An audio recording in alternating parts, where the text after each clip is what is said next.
rise for the Pledge of Allegiance. We're going to have to have amendments.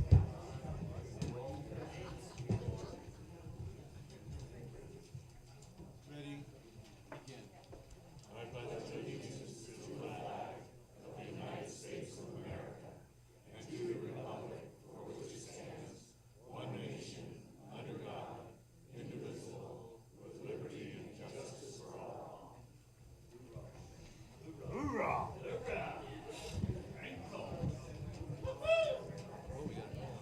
Sure.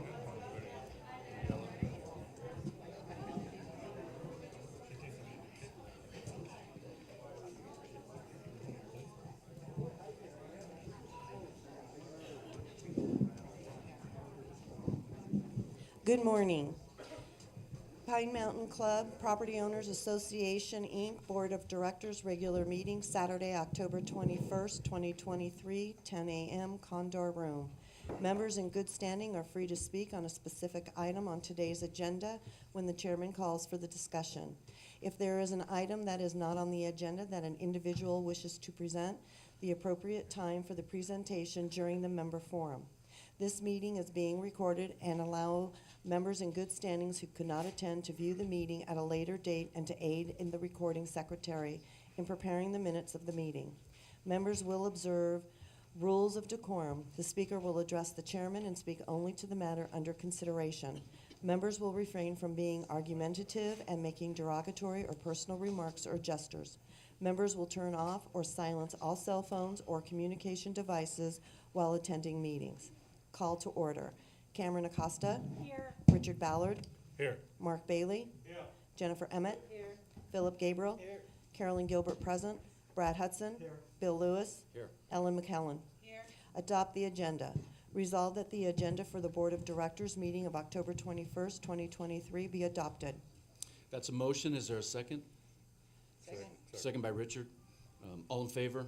Aye. Anyone opposed? Motion carries. Consent agenda. Consent agenda opportunity for public comment. All items listed under 3, consent agenda, are considered to be routine and non-controversial. Consent items will be considered first and may be approved by one motion if no member of the board wishes to comment or ask questions. If comment or discussion is desired by anyone in the audience, the item may be removed from the consenting agenda and will be considered in listed sequence with an opportunity for any member to address the board concerning the item before action is taken. 1, dispense with the reading of approve the draft minutes of the Board of Directors regular board meeting, September 16th, 2023. Committee applications forwarded for concurrence by board. Communications, Ian Sawyer. Emergency preparedness, Ian Sawyer. And that's a motion. Is there a second? Second. Second by Philip. Discussion. All in favor? Aye. Anyone opposed? Motion carries. Just again, just a quick reminder to you who are watching by the live stream. Again, when any votes are taken, if it's not a unanimous vote, then I will let you know how the directors voted. Officers' reports, chair's report. Good morning. The board was presented with the results of the annual audit this morning for the 2022-2023 fiscal year. Once again, our accounting department did an outstanding job. Thank you to Jorge Esparza and his staff for all of their work. A copy of the audit will be mailed to the members before the end of the month and eventually posted online. It's time probably to repeat and once again reconfirm information regarding the clubhouse revitalization project. First, this building is not falling down, nor is it collapsing, nor has anyone advocating for the project said such.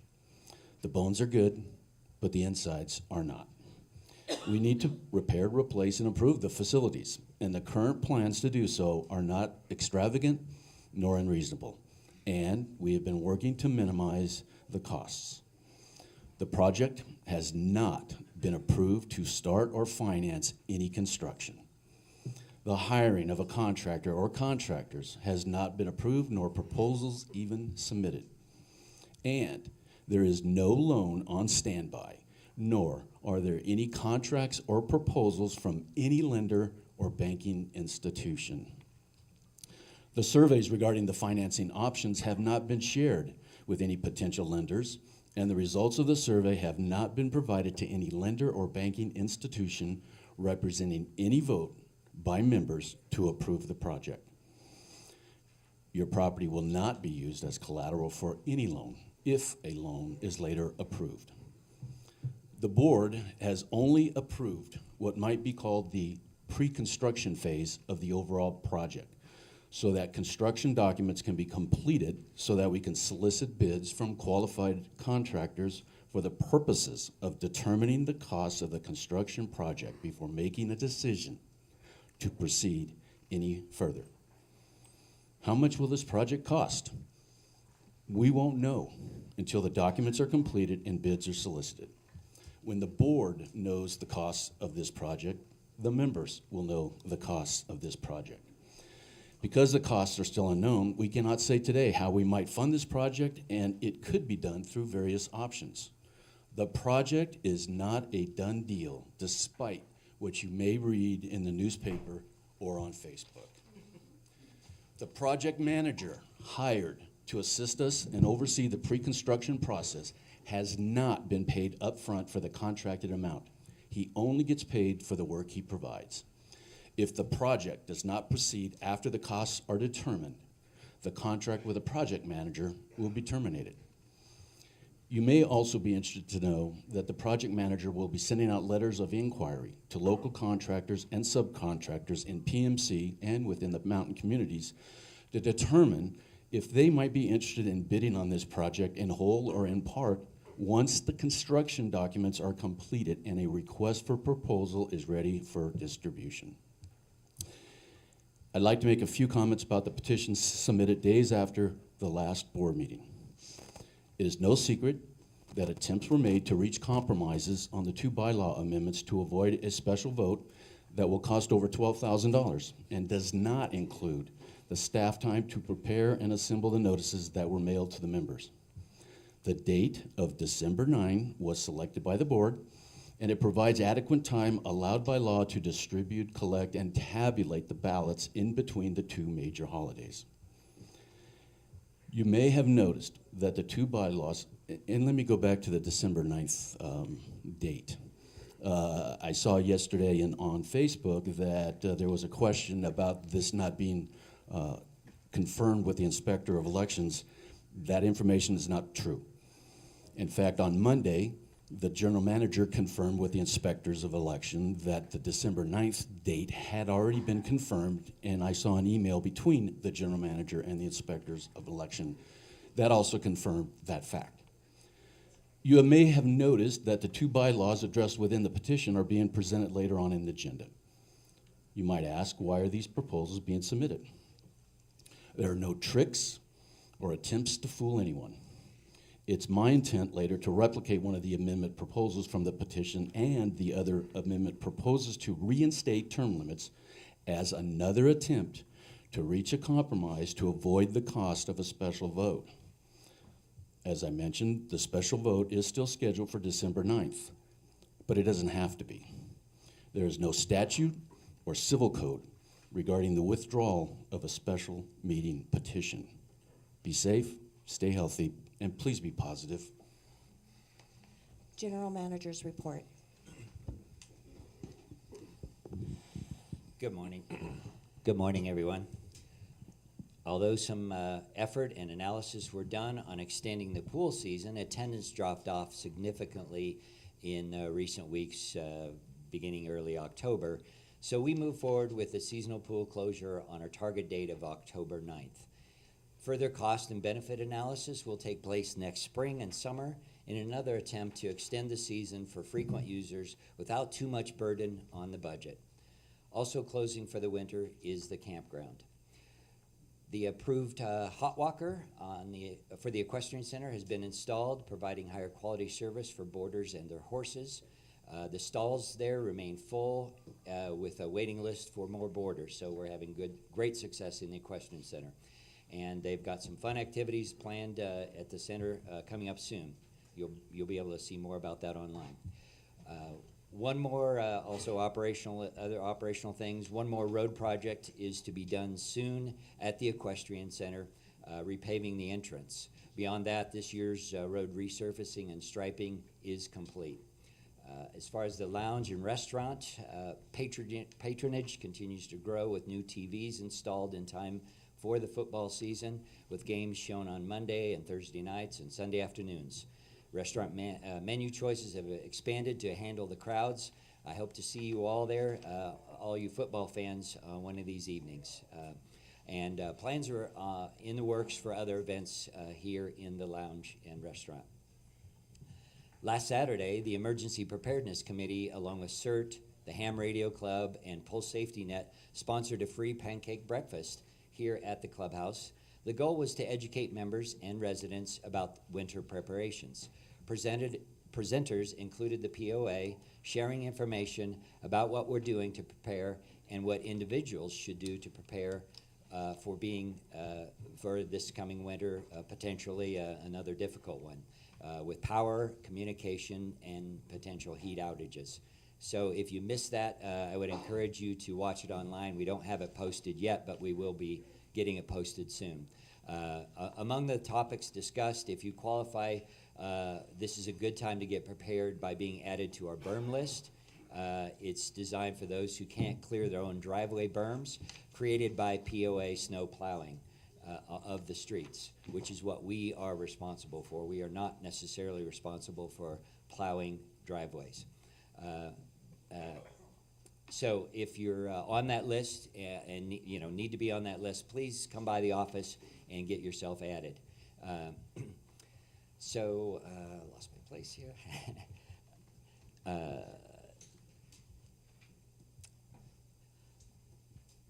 Okay.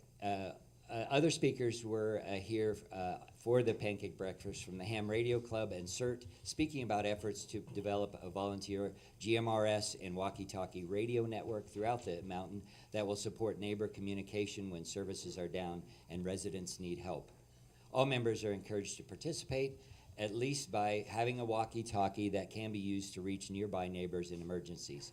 Each neighborhood will need a GMRS licensed volunteer to reach others further away on the mountain to coordinate help and, if needed, first responders.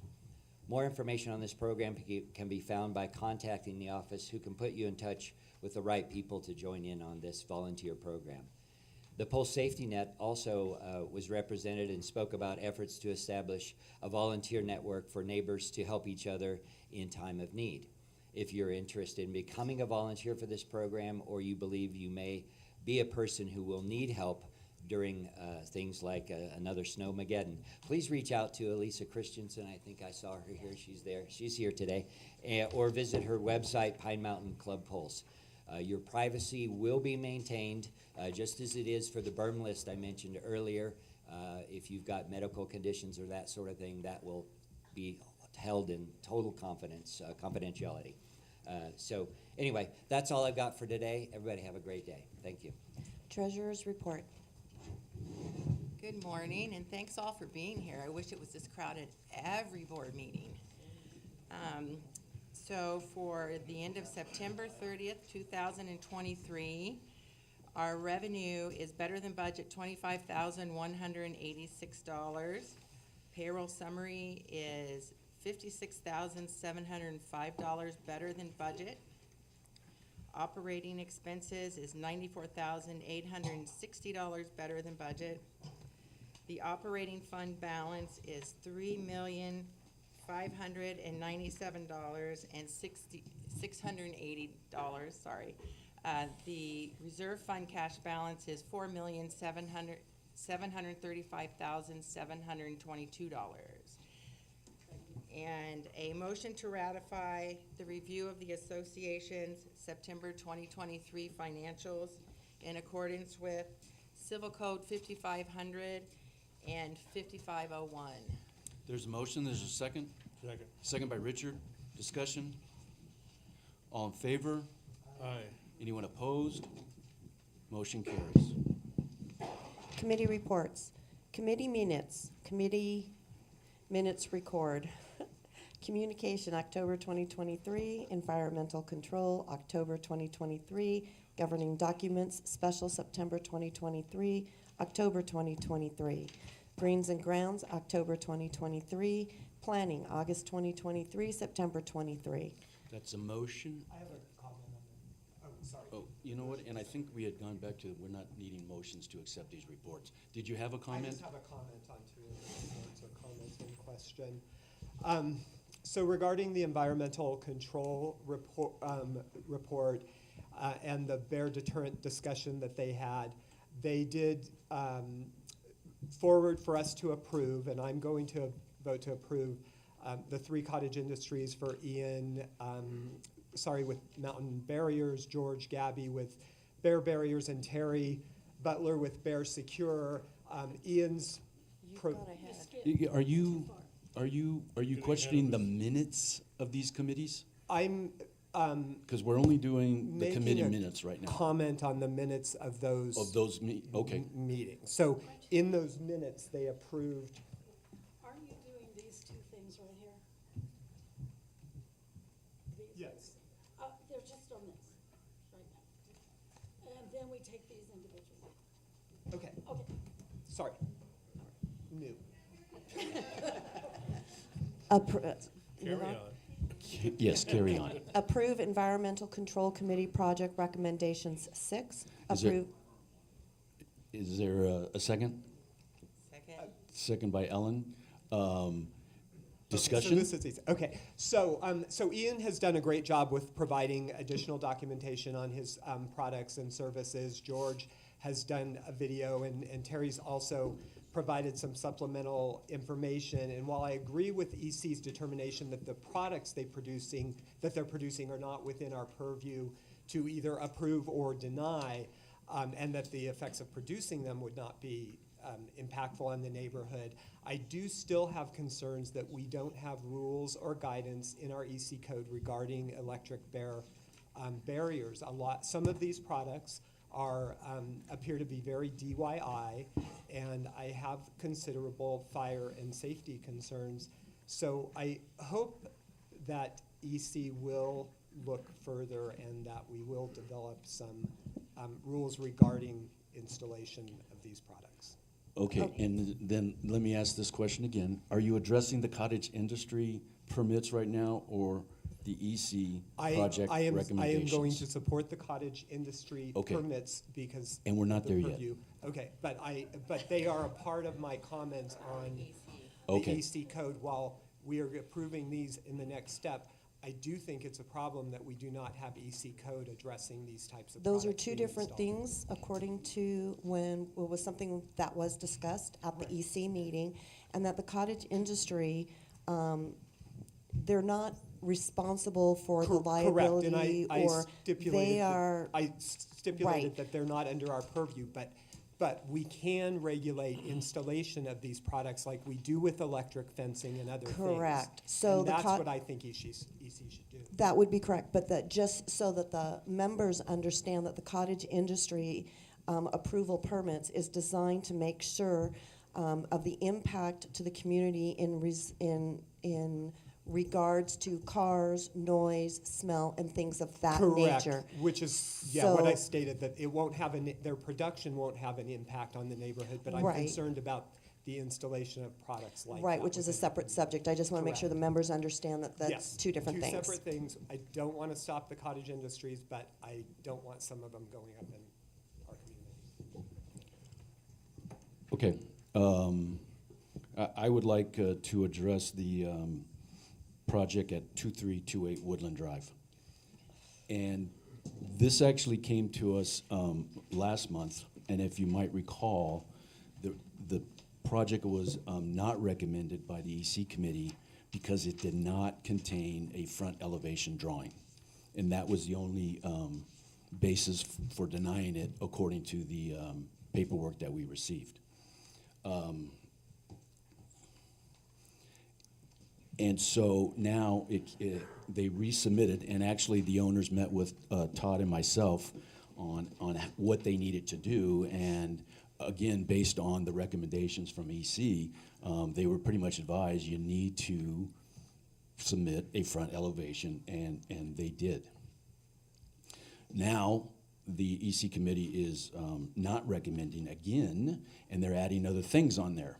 So it becomes kind of unclear to me, you know, what recommendations, of any, are being shared with these people when they're doing it, and it seems like we're having a repetitive repeat of applications being submitted here. And having said that, screening a large RV is very challenging. But it is one of our rules and one of our options that they do have at this time. So I guess I'm going to ask procedurally here, maybe. I think this should be pulled from here, or considered separately from these other recommendations, so that these people will quit coming back and back and back, and we could be more definitive. Again, the recommendation last month is, we're denying it because you didn't give us an elevation picture. Well, they gave an elevation picture, and then they denied it again. And so I guess I'm asking, if you don't mind, John, procedurally, how do I go about doing this? A right to pull it and reconsider it, or? Okay, and so I would like to do that, and then I will save my further comments until we talk about the other 5, or approve the other 5. So I guess we have a motion then to approve 5 EC recommendations, correct? All right, any other discussion by the board on the other 5? Well, one of them, 3 of them are the cottage industry for the bear. No, that's separate. Separate. That'll come up We said next. the other 5. No, On the EC recommendation projects. project recommendations are different than cottage industry. Okay, so Cottage industry's coming up cottage next. industry is not on the table right now. It'll be next. All right. Okay, so I would ask for then a motion to approve the 5. All right, all in favor of the 5? We already had the second. All in favor of the 5 recommendations? Anybody opposed? Okay, so let's go back to the Woodland project. And I think I pretty much have said what I need to say, is that these people are not getting clear direction. And personally, I would like to see the board not accept that recommendation by EC committee and direct the property owners to work with Joe Layden, our environmental control officer, to complete this project. I don't know if that would be appropriate for a motion. And if it is, I'll make the motion. okay. Is it- All right, discussion. What's the motion? The motion is to not accept the recommendation by EC and direct the property owners to work with Joe Layden to get in compliance with this project. Is that right? That's correct. All right, Brad? I would suggest that EC has been very clear with the owners, and that Joe, I believe, has been clear with the owners. I have been at several EC meetings where this has been discussed. I think the members were possibly at one of those, but I am not certain that they were.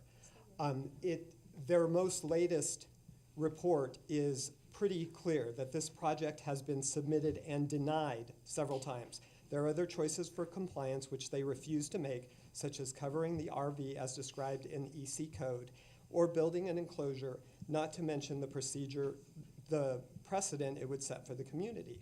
Motion is to deny the project, unanimous. They've only kicked it to the board with approval once, which was for us to discuss it as a larger project because of their concerns, both for the structural soundness of the design and for the visual impact of the design. And I don't know if anybody has driven by it lately. I would encourage you to, and before deciding whether or not we want to. We have a picture restate- right here. Okay. This is and recent. It may not show it This as in one full here- color, and I know it's color photo, but I think it's worth a view in person if you're going to approve it as acceptable for a new type of screen. This was put in without approval. Yes, it was done without approval. And it's not completed, that is not the finished. I believe the fence it's a folding, so they have it folded back behind each other. but it is nowhere near, what was the word we used? Let's see, because I wrote notes on that. Hold on. While you're looking that up, Cam, did you have some? I just, I've been to a few Put of the those. microphone up. I've been to a few of those EC meetings, and that when this came up, and I think the EC committee is I think denying it was the right thing to do. And, this fence they put in, it says it's an 8-foot fence. I would say it's more like 12 feet. I mean, or they say it's 10 feet. It's above the 8 It's an foot. unimproved, it's a Yes. lattice, it's It's got fake unapproved. ivy on it. And where they have this RV, they will never be able to screen it completely without making a 12 or 14-foot structure all the way around it, which is against our rules anyway. So I agree, it should, I think we should stand firm with their denial, but we should also be able to enforce this, because I think the only thing they can do with that size of an RV and where it's located in relationship to the street is to cover it. We should ask them to take this gate down. And I just think we need to stand firm with the denial and enforce it. So there it is. I agree. This RV was purchased when they knew full well what the rules were, because they had sold the previous one, and then to throw it in our face saying we're going to put this in regardless of the rules and try and work around it later is disrespectful to the community. Not to mention fake ivy with a trellis, with a lattice. It doesn't even cover the whole RV, and it doesn't cover it from the other side. I think the denial should stand from EC. This would be a bad precedent for people to be able to do stuff and that's we don't allow, and then for them to challenge it, and just because we don't want to see it keep coming back, we approve it finally, like they're trying to wear us down, and that we shouldn't be intimidated that way. Okay. This is not Any other- this is a blight to the community. Any other discussion? More? I have one more thing. I realize that the EC committee is the only committee we have that actually makes very important recommendations that affect people's lives. Like they're affecting someone building their dream house that might not fit in and has to be adjusted a little bit. Our committee has to say no to things that are very, very important to members. And I know it's hard for that committee. And that's why I think as a board, and they do everything they can to work with people, but they're very hard decisions for the committee to make. I know as a committee they feel very uncomfortable about saying no to people on some things. And that's why I think the board needs to stand firm on this one and go to the next step after denial, which is to ask the people to remove those things they've built and just stand firm on the committee's denial of this. Okay, any other board? And here's the challenge of this whole situation. We have a rule that allows screening to occur. And again, I mean, this is just the fact of life. These large motorhomes are very difficult to screen. But we have a rule that allows it. And so we should be making every effort to help accommodate this and give clear direction to this enormous project so that it complies with the rules. If it was the rule of you just have to have it covered, we wouldn't have this discussion.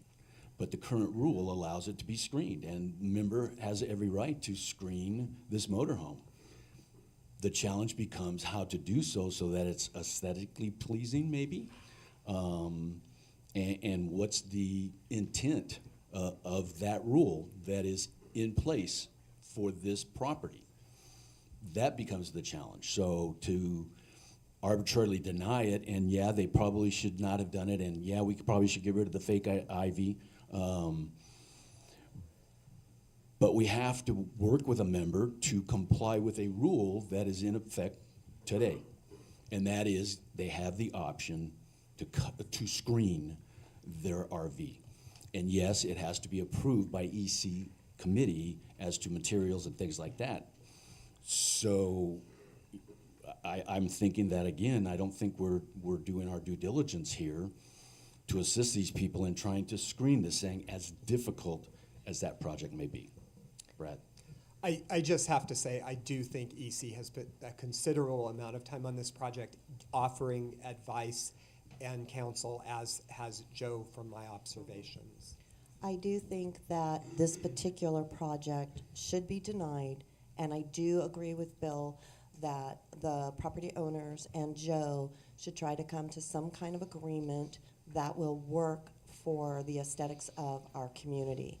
What they have now was unapproved and definitely doesn't look very pleasant. I do think that there's got to be a compromise between, I guess part of the RV might have to show, because the fence can only go so high and the RV is going to be higher than that. That's true, it could be covered, but when you're older, it's a little bit more difficult, and they're having issues with that. I think that there should be some kind of compromise, but I do think that we need to continue with the denial for this particular gate. It should come down, and that there should be a stronger working of figuring out a height that is acceptable. Okay, and so having said that, any other discussion by the board? Well, yeah, I'm just mortified that this fence, this is most current. Yeah. Half of it's covered, half it's not covered. Yep. It doesn't cover the other side. It's a swing. If they want to screen it properly, and they can find a way with Joe, fine, but this is not acceptable. This Well, is- and again, that's not the completed one. There's supposed to be another gate there, so you can't see the RV from the street. But if they're gonna use this material, I agree. this type of fencing, it's just, No, it's it's lattice. not Okay. respectful to the other neighbors. Okay, And we, I and we have understand. rules in place to help protect the integrity of the community in terms of aesthetic values. So should we just throw them all away because a member wants to do something that's not allowed? No. So let's be consistent. All right, so one more comment here, then we'll vote. Just a question, so this is portable fencing? It's not really a fence, it's a real screen? Because It's gonna our be, it's a rules- swing fence, actually, Yeah. is what it So it is. swings Gate. away versus a real fence that is, you know, we have rules for how tall a fence can be. It's but this actually a is- gate. So this is more of a, It's folded in half right now. it's a gate. It's a swing. So it's too high for our rules right now. No, it's inappropriate. No, it's not too high, it's inappropriate material, and it was installed without approval. I thought we had a height limit for a fence or a We gate. do, and that was the original So problem. It's violating everything. And again, variances can occur. All right, I'm gonna call for the question. And the motion is to not accept the EC recommendation. So if you're voting yes, you're voting to not accept. Correct, right, yes. So, all in favor? Aye.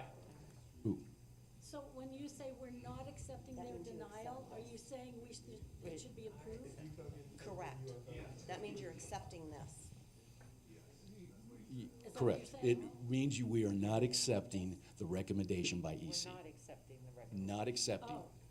And, Yes, but and not I accepting. see two people that voted in favor. Okay, The motion was to not accept the denial. the EC recommendation to deny.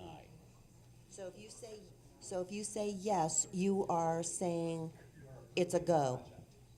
You're approving the project. Correct. Okay, so if you say no, then you're accepting that it's been denied. Well, you will not accept that, and we'll Right. probably have to re-motion to accept. All right. So, all in favor of the motion, I think I had Richard and Mark. Opposed?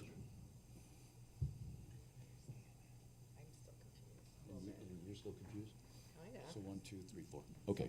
So as I see it, I had Richard and Mark in favor, Carolyn, Jennifer, Yeah, it's me. Philip, Brad, and Cam And Ellen against, voted no. and Ellen. Okay. So is there now a I make motion? a motion to accept EC's recommendation of denying this project. Okay, is there a second? Second. Second by Carolyn. All in favor? Aye. Anyone opposed? Okay, so we went back to the, everybody approved with the exception of Mark and Richard, so.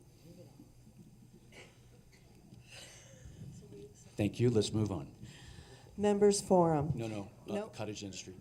Oh, I'm sorry, approval of cottage industry permits. That's a motion. Is there a second?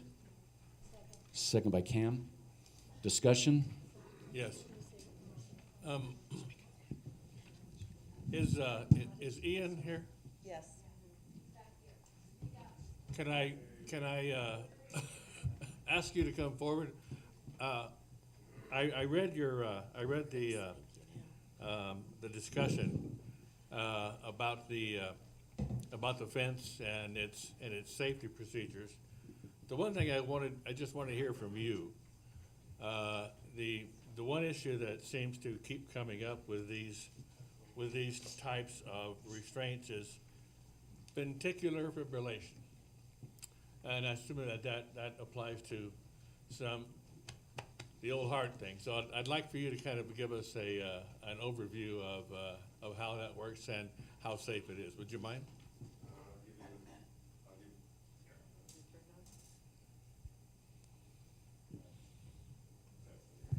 Testing.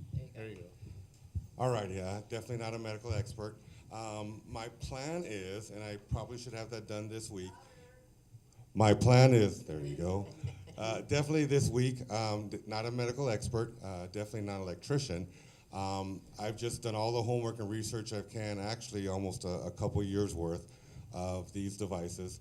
They're all underwriters approved. The products that at least are in our building are internationally electric approved, but I plan on I have atrial fibrillation myself, so it's definitely a concern of mine, the safety of these things for people.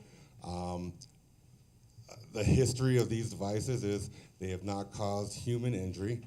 A home barbecue causes and is more likely to cause injury than these electrical devices that put out the pulse. Now, these are not a consistent, continuous electrical flow. They are a pulse of around 1 second, which again is a safety issue, deterring fires as well as the medical. It's just a zap like you would get from your home touching water in an electric lamp. But the heart condition, just like everything else, there could be probably an issue, but it's not in the history of the devices at all that we plan on using. So if I were to walk into it, what am I going to feel? If you catch it within that second, if you tap it real quick and you're not catching it within that pulse, you won't feel a thing. It's when you touch it for more than a second, you will get that pulse, and it's just a quick pulse, that's it. There's no spark, it's just a pulse of electricity, and that's it. Am I going to feel some sort of discomfort? Oh, definitely. You'll yeah. I'm just wondering how much I'm going to feel. That's what I'm. Yeah, definitely. It might put your hair. No, it's from what I was told by the manufacturer is it's very similar to putting your tongue on a 9-volt battery. Okay. It doesn't feel good. If you do it for a while, very impressive. But I plan on showing some videos of myself doing the test, holding it, trying to hold it, but they basically have said that it'll be just like a bounce. Your hand will get on there, and if you're an animal who are more sensitive to people, you wouldn't want to repeat the touch. All right. Thank you, Ian. I appreciate your time. You're welcome. Thank you.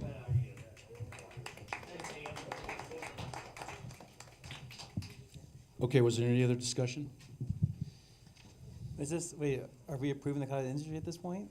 Yes. Okay, I've got some questions, All right. comments. Well, this is where you ask. Are the homeowner going to be required to have a liability insurance in case some innocent person does get electrocuted? That's not what the EC is You just told me they were voting to approve the cottage industry. The cottage industry, when they approve it, is to determine the impact to the community regarding noise, how many cars, a smell, and aesthetics. It has nothing to do with what they should have, whether it's insurance, liability. That is on the property owner and that is on the business owner. So we're gonna approve something with no guidelines as to what they need to have in terms of liability. But that's how cottage industries are done. Cottage industry, we cannot tell them what they can and can't do. We can only make sure that we're not impacting our community with overwatering or cars, noise, everything else that I have said. That is the EC's responsibility for cottage industries. They are not responsible for insurance and things like that. Yeah. One of the things that, that I talked to Joe about this week was, and I think this would address a lot of our concerns, is some kind of disclaimer on our application process where we're not being held liable, because I know that's a concern we have. And so he is looking at language to, and he'll run it through governing docs, to have language on the form that will hold them harmless and will run by legal as well. But to address the concerns you have, and Carolyn is right about the cottage industries, is that a concern about us being liable for approving this should be a concern. And we will look into that with legal. But including possible signage, this property protected by electric mats. I mean, this, I don't think we should approve it until we have that disclaimer in place. It's premature. I disagree, but that's just me. Brad. The disclaimer is not going to address the safety issues, wildfire or personal safety issues. We need EC to put in code, or rules, which they could do on the installation of it, in my opinion. But the production of a legal product, we shouldn't be telling them they can't do. Should we be telling them that the ones you hook up with wires that you can't put around your windows? Sure, I would like to say they need to be this bungee type of product, but we can't regulate the production of it. They're not producing We have a something lot of illegal. cottage industries that you could say, you know, we've got house cleaners, we've got plumbers, you've got electricians, you've got a lot of already. The house cleaners don't have a chance of burning down the town. Don't say that. The house cleaners are not gonna burn down the But town. all I'm saying is that they're already out there. But let's be Okay. real, the house cleaner's not gonna burn down the town. Okay. Okay? These electrical things could. We don't normally, but something very quick here, please. Oh, I'm John Lucevich. I'm the guy that's known as, hello? That's known as 2328 Woodland Drive with the fence, gate. It's actually a screening. It's not complete. Not to disagree with anyone or be disrespectful, but we were given, not in writing, but we were given a verbal approval to begin the project. sir, this is not what we're discussing right now. It's not. No, sir. Okay, I'm well, sorry. I thought you were getting ready to make some electrical statement. Electrically, I think we ought to leave that to licensed electricians. People that are qualified, not people with opinions. Agree. I have one other question for you real quick. I'm sorry to interrupt. Where do we go from here? We'll get together. Will we? Okay, get in touch with us. Thank you very much. Thank you everyone for your time, and I appreciate your efforts. Okay, regarding the three cottage industry, anything else? All in favor? Aye. Anyone opposed? I oppose. Okay, Philip opposes, the rest agree. Members' open forum. This 25-minute open forum is for members to present their comments. Each member is allotted 5 minutes and will be timed. Members wishing to be recognized should step to the microphone, address the board chair, and state name, track, and lot number. The board may extend time limit for this forum to allow additional members to speak or grant additional time to a speaker when appropriate. Members may present questions to the board. If the question cannot be readily answered, it may be presented in writing or emailed to the recording secretary, and the question will be responded to within 15 calendar days upon receipt. In addition to the questions, the member's name, track, and lot number, and telephone and/or email contact information must be included. Members may not yield time to other speakers. For consideration of other speakers and the 25-minute time limit, members are requested to speak to the board only once during member open forum. Members will refrain from being argumentative and making derogatory or personal remarks or gestures. And again, I don't want to take away from your time up here, but if you want to speak to an item that is on the agenda, you can speak now, or you can hold your comments until the item is being addressed and the discussion's occurring. So go ahead. Hi, Hi, Elisa Christensen, lot number 3508467. I have two items I'd like to bring before the members today. First, concerning the Pulse Safety Net program, as it has evolved, I have realized that we need to change the definition of it. Instead of it being volunteers helping neighbors, I'd like to redefine it as neighbors helping neighbors. We have come to realize that we all need a little help now and then, no matter what our health, age, condition, or circumstances. So I encourage everyone to join this program, which is now linked to and growing alongside CERT, Emergency Preparedness, and the Safety Net radio program. Together, we can form a safety net across this community that will help all of us be safer year-round, no matter what the conditions. I encourage everyone to sign up so we can all stay in contact with each other. I will have flyers explaining how to do so available after the meeting. Secondly, I am distraught over what's been going on lately on and off Facebook. When a board member starts calling other board members names, when he threatens to physically assault those in opposition, when he shuts down anyone who doesn't agree with him, we don't have a board member any longer, we have a bully. This is not middle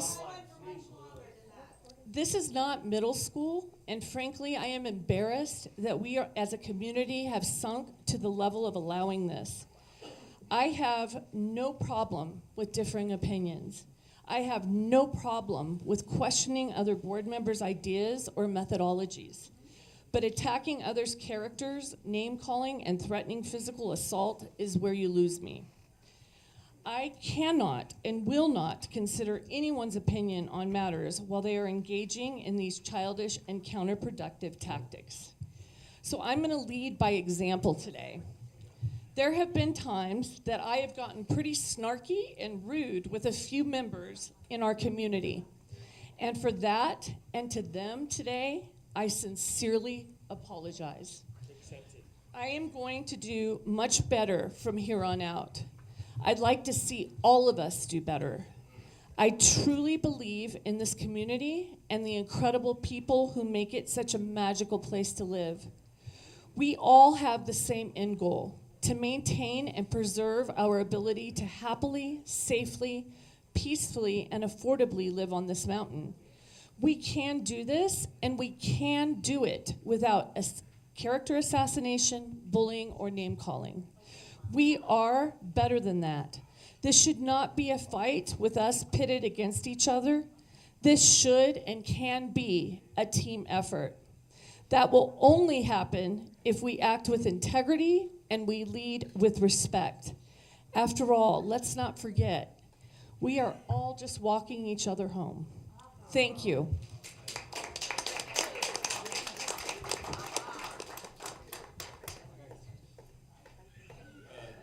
Jim Pike, 3508248. First, I want to thank Bill for giving us some. Microphone, honey. First of all, I want to thank Bill for giving us some clarification on the revitalization project.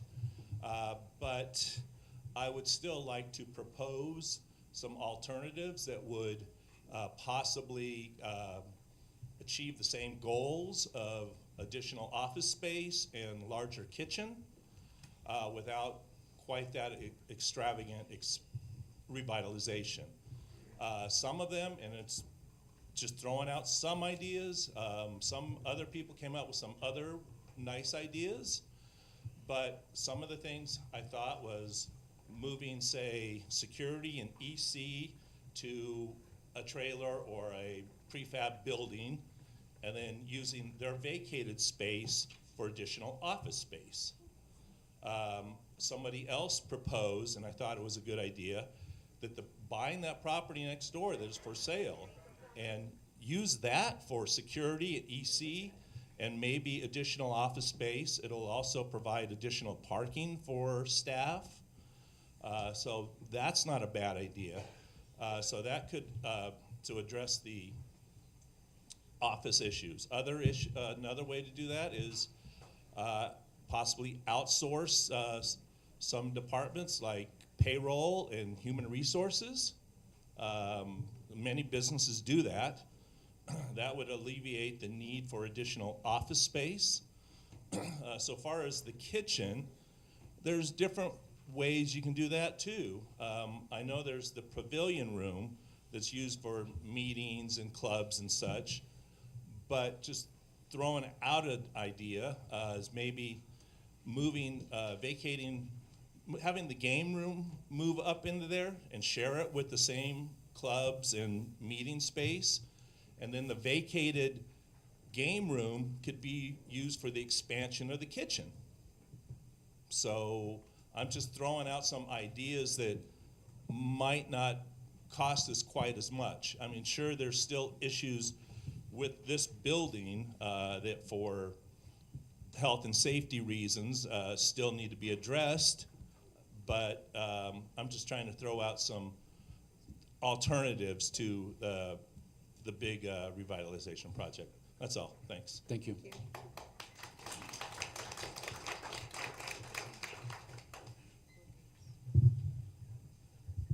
Nicole Gates, 350-8331.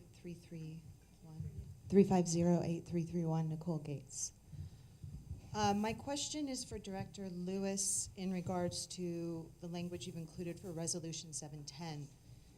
You copied and pasted section from Davis Sterling stating, this allows, quote, this allows other owners the opportunity to serve on the board without permanently barring seasoned directors from serving later. I just want to clarify for the membership that neither resolution would permanently bar seasoned members from serving later, and I'm also just confused as to why that was included at all. Well, I don't write for Davis Sterling, so that's their You language. chose to include that sentence, so you could have I know. ended it Let a me sentence finish. sooner. Okay, Let me finish. all right. Because I believe it does address that, and permanently barring, maybe it doesn't, but that's what they put in there. So Okay, I thought it was appropriate to use. So for the record, we are not looking at a situation in any case that would permanently bar directors from serving later, even with the petition version. Possibly, yes. No, for certain. For certain. It's an absolute fact. Okay. Second to that, I found it striking that in both of your resolutions, you repeat the phrase, by approving this amendment, the board averts the cost of a special vote. My experience with you as chairman has been that your priority has never been to save the membership money. And I'm truly asking you face to face to tell me. Yeah. Is it truly your motivating force to save us $12,000, less than 1/4% of our over $6 million budget? $12,000 compared to the $500,000 you have spent time and time again getting construction drawings, compared to the $100,000 we spend on lawnmowers. I want to know from you personally, are you truly trying to save the membership $12,000? Yes. Okay, so compared to the $3,000 you asked us to spend on your $10.5 million plan, compared to the 20% of assessment increases over 2 years where the association has collected close to an additional $1 million, why has cost savings never been included to this point until we want a petition that gives the members a vote that takes it away from 9 people and gives it to 2,000? Why now is $12,000 the most important thing to you?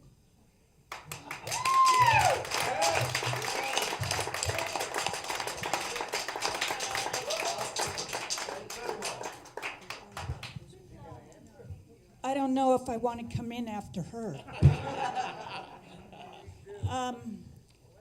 My name's Donna Morley, 3508353.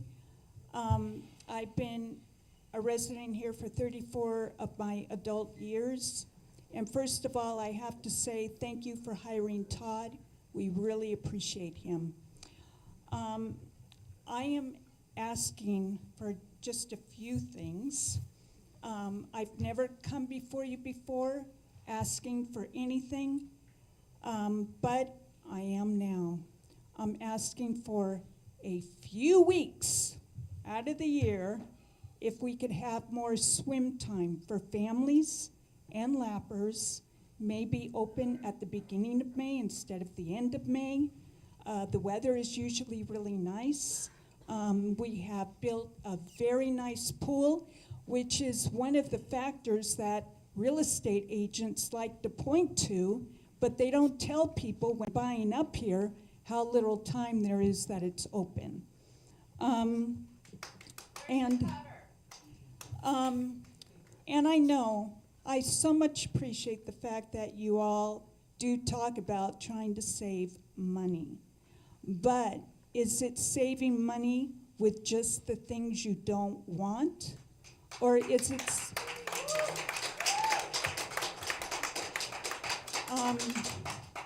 So, yeah, I'm not trying to pick a fight. You are all our neighbors. And I would love for us to come together and reason. I really would. You are all great people. I don't have any issue with anyone. I don't even know who any of you are. Like, you don't know who. Well, I do know Todd. I've met Mark. Phil is my neighbor down the street. But I don't really know you. And so I'm sure you all are really great people. But you know what? So are we. We are not...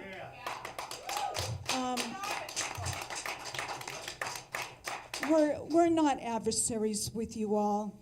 You know, we all want to be friends, you know? So that's the first request.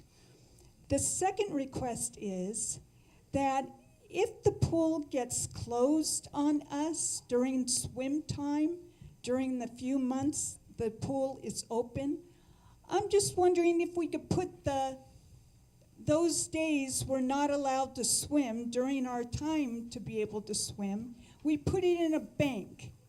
And then we use the time we couldn't swim, and the day gets extended. Okay, so in other words, if 4 days out of a week, you folks, well, not you folks, somehow, some way, the pool gets closed, and there's, let's say, 4 days. Well, then, can't we be given back those 4 days towards the end of the summer to say, you know what? You guys didn't get to swim these 4 days, so we're extending the 4 days here. That, just a thought, just a thought. And then I am wondering, since I'm here with a wish list, I am wondering if we can have where there is, you know, during the time of summer camp, great time. I raised my kids up here. They love the summer camp, and I so much appreciate you all allowing us to have that summer camp for the kids, even down all the way Fraser Park kids come up here. But one of the things I am asking is that you don't use our lap time for summer camp where you have a swim teacher bringing little kiddies, telling those of us who are doing our laps to move over to, because she has been, you guys gave her the 2 lanes to be able to train these kiddies. And by the way, she's training them how to dive. That is an issue all of us had while in the pool watching these little kiddies.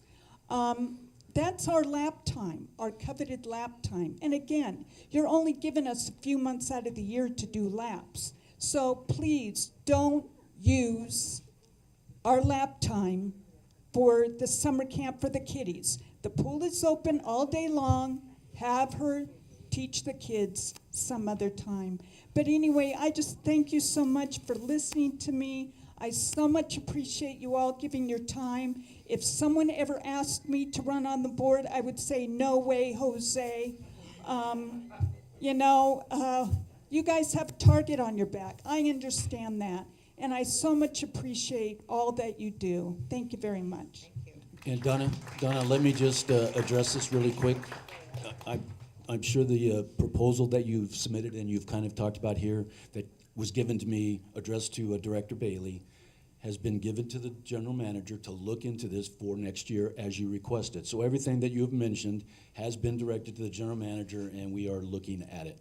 Oh, okay, can I ask you one thing? You said for next year. Yeah. When next year? The swimming season next year. And for you, maybe that starts in May. Yeah. Okay. Well, in other words, approval before May, so that in May, we can start. That, we'll start looking at that, yes. Thank So that you. you can. My name's Gail Gentile Royal. My lot number is 3500391. And I'm piggyback on what Donna said. We have some issues, and I'm just going to say the ones that are highlighted. We have concerns, swimmers have concerns about the health problems that the bacteria and the water chemical issues provide us. We sometimes there was faulty equipment. You can't help that, but I think that it should have been ironed out by now. This is the third season of the pool. The pool temperature spikes up to 91 and then down to 78 or something. We have in our proposal a log that one of the members did, and so those are issues. And the pool closures. We would like those snow days, swim days, added to the end of the season. I have one other issue. I'm disabled, and the berm. I've been here 25 years, and the berm has always been built up in front of my car, so I can't get out. And what good is it to list my name when you keep putting your snow plows, put a 5-foot berm in front of my Jeep, and I'm too old to dig it out. I tried last year, and I had to have someone help me who volunteered as he was driving by. Turned out to be a retired fireman. You know, I wouldn't have been able to get to the warming center if I had not had help. And it was that berm that was, I got enough of around the car so I could open the door, but I couldn't get that berm down. I'm too darn old. Okay. So thank you. You do have targets on your back. I don't want your job.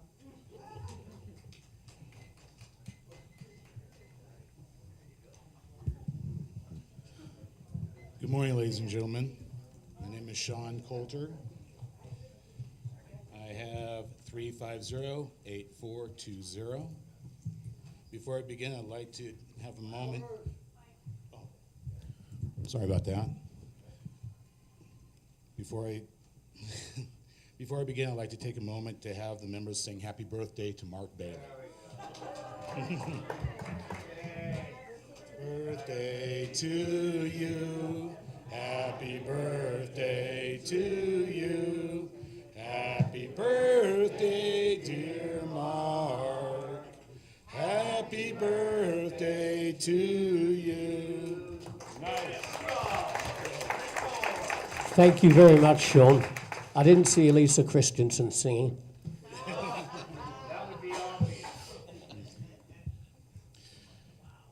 All right, this is going to take me a minute. The committee and the board should be aware that there was a meeting with Chairman Lewis, Todd Grisson, Randall Gates, and myself after submitting the petition to try and come to terms on Resolution 1010 and 606. In a few minutes, you're going to be asked to vote on Chairman Lewis's resolutions. They are his interpretation of what he feels is best for the board, but unfortunately, they're a washed-down version of what the member's petition has in it. It is my opinion members should have the opportunity to vote on the resolutions submitted and not what Chairman Lewis has offered the board to vote on. In today's agenda, you'll also see he was thinking he could delay the member's petition by being voted on by the members and voting in his resolutions, trying to delay our right to vote until next year. The board has a responsibility to the entire community, And for this reason, I'm asking the board to vote on the resolutions as stated in the original petition, and would encourage the board to remove the resolutions submitted by Chairman Lewis from today's agenda. I would also like to get a ruling from the board on the way our resources are being used by the chairman, and if he has the authority to use PMC POA office staff and personal email lists when it comes to giving his opinion in matters of the petition and members sponsoring them. It is my understanding he may have broken civil code on advocacy rules when he sent an email to every member attacking the petition and homeowners without offering the same access for rebuttal. The members would also like to know if the board and had an executive meeting or correspondence with PMC POA Legal Department in regards to the formal response given to the Attorney General, or did the Chairman Lewis file this response on his own without the full support of the board or legal? I had a second my last paragraph here, where I was going to ask for Chairman Lewis to please step down as chairman.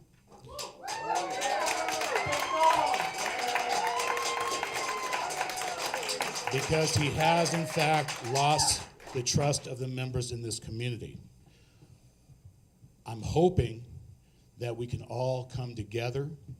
I'm hoping that the board will listen to the members.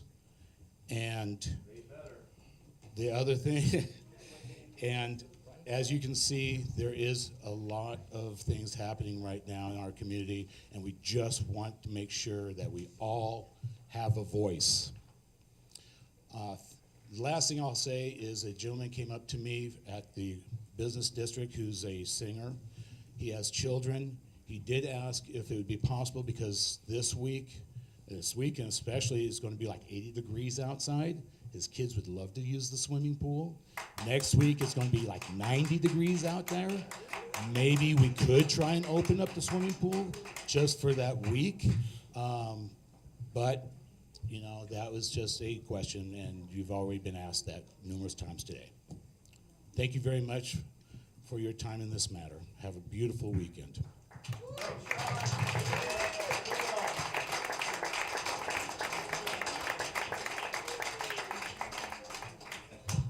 Hello, Ross Canton, 3507130 and 3507131. So, Bill, you're a popular guy. I was amazed by the response. But anyway, to get to the elephant in the room, and that is the project, the revitalization project. I know that you don't have numbers. I know that you're going through phases. However, the membership has never been allowed to vote on this project in any way, and I believe that we should have that opportunity. However you put it together, whatever numbers you want to put, it's just that the membership should be allowed to vote on things, not taking away all of our votes to be able to have any voice in this community. 9 people are not the community. I'm sorry. You are not the community. You stand for things that we don't agree with, that many of us don't agree with. You know, the overspending is ridiculous. The nepotism or who you hire is ridiculous. That is not the way to function. That is not your oath of duty. Okay? That's not what it means to be a board member. Taking money from the reserve fund and not having a plan to put it back in on different projects is illegal. Okay? You can address it however you want, but that is, you know, you can't take funds from the reserve fund. Davis Sterling is very clear on what you can use it for, and you guys have been overreaching in every way. Just another comment on, you know, I had this comment with Philip in March, I think it was, when I asked about the $177,000 that was earmarked for the equestrian center to fix the trenches, okay? All I've seen is a bulldozer. They bulldozed the hill, no plants, no wattles, no anything regarding erosion. And you hired an excavator to spend $177,000 on. Not a licensed landscaper, not anybody who knows anything about erosion or mudslides. And that was the conversation I had with Philip in March or something like Never that. had a conversation ever, so don't bring me into this. I never talked to you about that. Well, you don't remember. I'm sorry. It's videotape, Philip, and I don't want to hear it. Philip. I don't want to hear it. My Ross, memory is very good. Ross, Now, I'm not trying to be abrasive. you in are any being way. abrasive, so continue on. Continue on. But my memory in a board meeting and what I said is videotape. So, and I would expect the board members to remember. That's all. Okay. So 177,000, as far as I found out from the county, we don't even have permits, grading permits. Okay? That's absurd to me. But, you know, I'll follow up on that and find out myself. On the project, why can't we vote? Why can't you guys vote? Instead of just prolonging this over and over and over again and saying, we don't have the numbers, we don't have the permits, we don't have this. Look, you, Bill, signed a contract, August 2022, okay, to get a manager, okay, on this project. So how can you hire, this is a question that Bob Wyatt, who's a contractor, asked last board meeting. And it was basically, hey, aren't you guys jumping the gun? Shouldn't you don't get a project manager on a project that hasn't even been approved or voted on. You haven't voted on it, the members haven't voted on it. So I'm asking you, at some point, can we vote on this so that everybody's on the same page? Because it's a lot of confusion. How much is it gonna cost? How are we gonna fund it? Those are still the same questions we've had over 5 or 6 years. So please go forward with that. That's it for me. Thank you.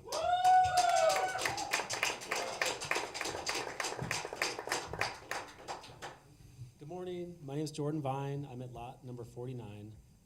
I don't mean to beat a dead horse up here, but I'm here to support Donna. Yes. Apologies. I'm here to support Donna and the rest of us with the matter of the pool and keeping it open longer. I'd really like to see the solar panels. Be installed and the pool open longer. I'd really like to see the spa open all year. It would be a great amenity, and it would be, a moneymaker possibly for the board and for the community. That's all I have. Thank you. Thank you.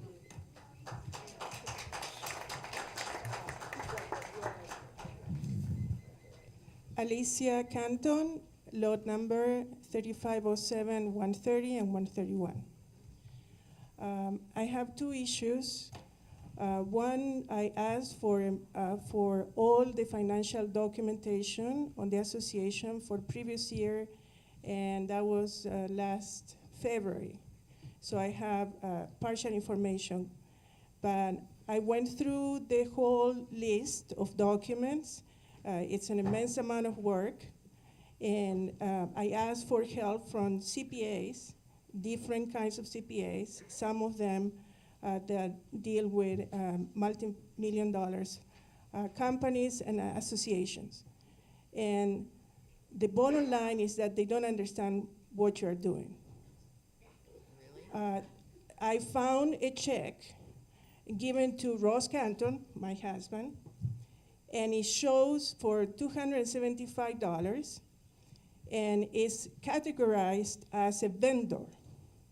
A vendor has to give service to a company, a service, a product, or whatever. And then I found the same pattern for all the refunds that you guys do. Whenever somebody has a permit and they get back the refund, is categorized as a vendor.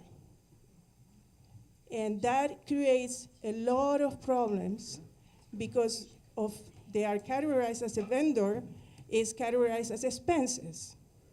And our expenses are to the roof. Every year we have surplus and a lot of expenses. That's one issue. The second issue is the policy of reimbursements. I don't understand how you don't have any internal controls. We have managers who buy products with their personal credit cards and then get reimbursed for tons of money. I'm talking about the kitchen manager, reimbursements of $140,000. $140,000. How can that be possible? No company would allow to do that. And I'll stand here looking at the board members that have the responsibility to look at the accounting books and put a stop to it. PMC can have credit cards. There is no need for reimbursements. No need whatsoever. Somebody can buy something and then return it and get a reimbursement from our money. It's incredible. What the red flags are all over the place. And the tax issue, the fact that you are using us as vendors, is clearly a violation of the tax code. So you are really in a red flag situation, putting the whole members into a liability bigger than the project if we go back into the years.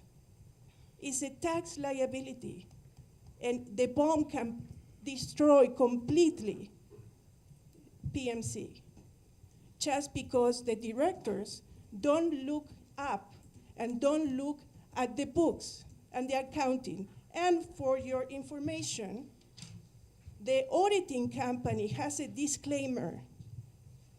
The management responsibilities are on the association. The assumption is that you follow the accounting practices as they are supposed to be followed. They don't take any. They take the numbers that you give them, but they don't look at the accounting practices itself. So I'm just hoping that you guys open your eyes and get approved a forensic accounting. Thank you.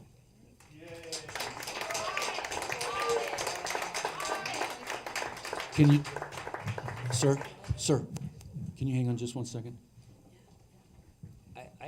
I would like to just address a couple of those things for you, Mrs. Canton. We do, unfortunately, it's one thing I'm trying to fix right now. You got to give me time to solve some problems here. I agree reimbursements are not ideal, but it is very common within the corporate world, in my experience, that reimbursements are very common for using. Excuse me, can I finish, please? Excuse me, thank you. So, please.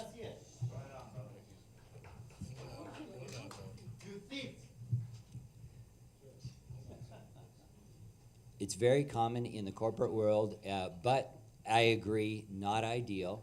One of our biggest issue of why there have been, I agree that there's excessive amount of reimbursements. They are legitimate. They are backed up by all the documentation required by GAAP, which is accounting principles. So we do document all of them. And in addition to that, though, what I am working on right now is increasing our corporate credit card limits. That's been the problem consistently, specifically with the restaurant manager who makes large purchases on a regular basis, pretty much weekly, and his card, his corporate card, his PMC corporate card, has insufficient credit limit. So that is something I'm working on, to increase the credit limits. It's happened to me as well when I've tried to make purchases on our corporate card. So it is something I'm trying to fix to minimize those reimbursements, so just know that that's a work in progress.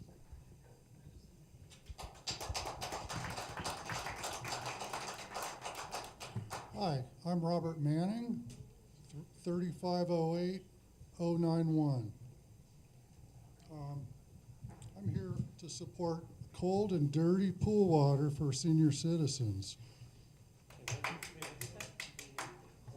Cold and dirty water for senior citizens, which is what we had for 3 out of 4 months this year. And if you could kick up the biohazard another notch, that would be great. Of course, no, I'm just kidding on that, but you know, the pool's been unreliable ever since Jim quit, and to take 3 months to fix that, I mean, anybody else would take like a week. What's the deal here? Anyway, what we'd really like is for the pool to be warm and to be open for 6 months of the year. Thank you.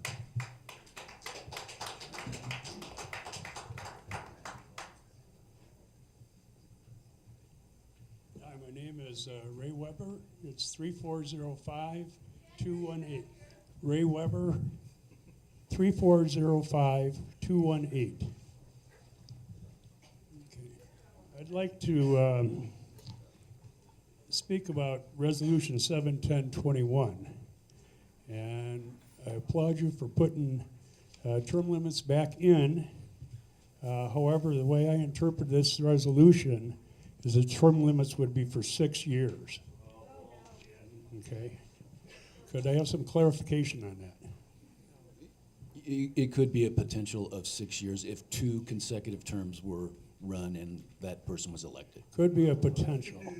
Yes. Why don't you, you're great at wordsmithing and trying to slam this through here. Why don't you just put in there what is supposed to be in there?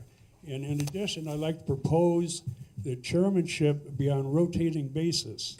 And chairman can only have it for 1 year. Thank you.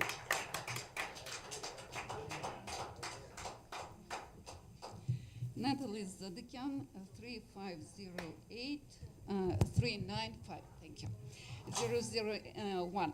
So first of all, I want to say I am proud to be a part of this community. Really, thank you very much to be so intellectual, so clever, such nice community. So I support a lot of things, most of the things that were talked today. So I don't want to look stupid, but I am repeating the same thing that I said, I think, twice already at these meetings. And what is it about? Why are you looking at me so you don't remember? Okay, I will remind you. It's about slash. It's about mulch that you put all over the community. So I don't want to speak with these 9 people, 11 people anymore. So I want to talk actually about... Ma'am, you've got to address the board here, not the members. Yes. Well, the members you hear, yeah? So I want, hold on a second. I really want you not to take this mulch to your houses. If you go online, just Google it, is mulch combustible? So you will see that it is #1 reason for fires. And there were so many fires all over the country because of mulch. Really, don't buy what they are saying. All right? Thank you.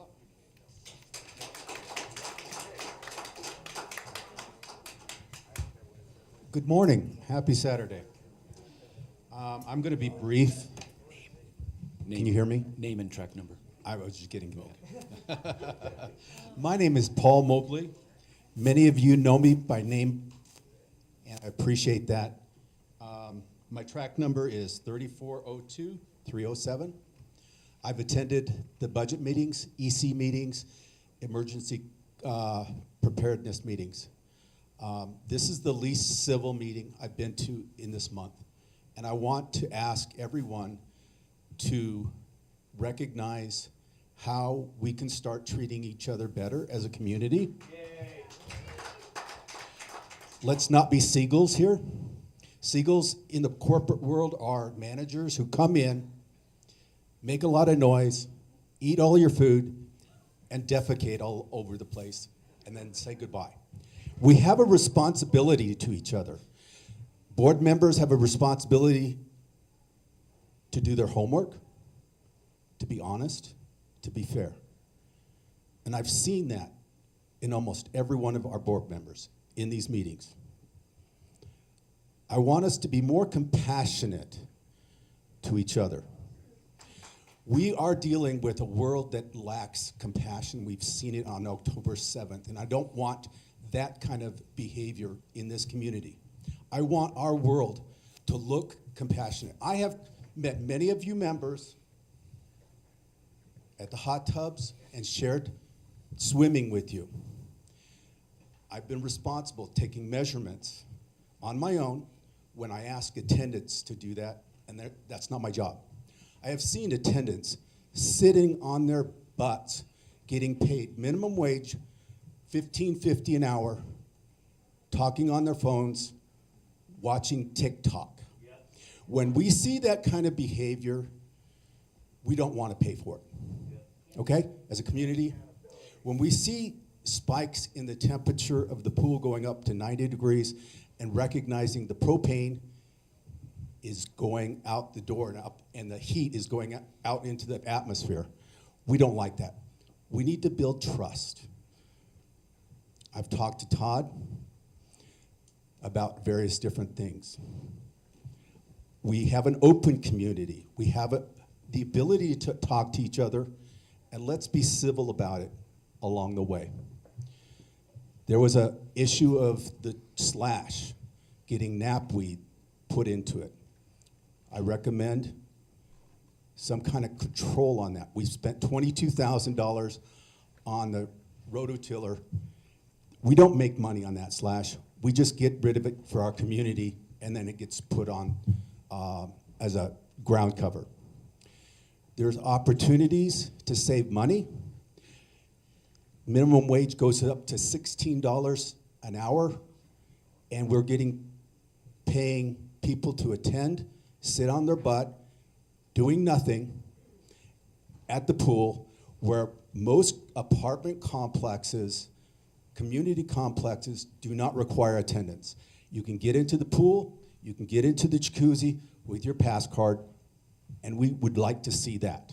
Save us some money, $16.50 a person, with 3 people attending, that's $45 an hour we're throwing down the toilet. The knapweed weevils cost $1.60 a weevil. It was not approved by the board. It does nothing. We didn't get anything for it. Okay? This is a sign of wasted management money. The weevils, I talked an hour for the guy who provided them. He told me if you look at any sand along the highway, these weevils just grow in the sand. And some members of our community aren't aware of this stuff. I pulled out weevils, spotted knapweed debris in the green waste that's sitting right next to our corrals. The expert said those spotted knapweeds will love that graded corral. So we have no control. We have no deep dives on how we spend our money. I would like to see how much this extra propane cost because of the failure to control that temperature through the summer.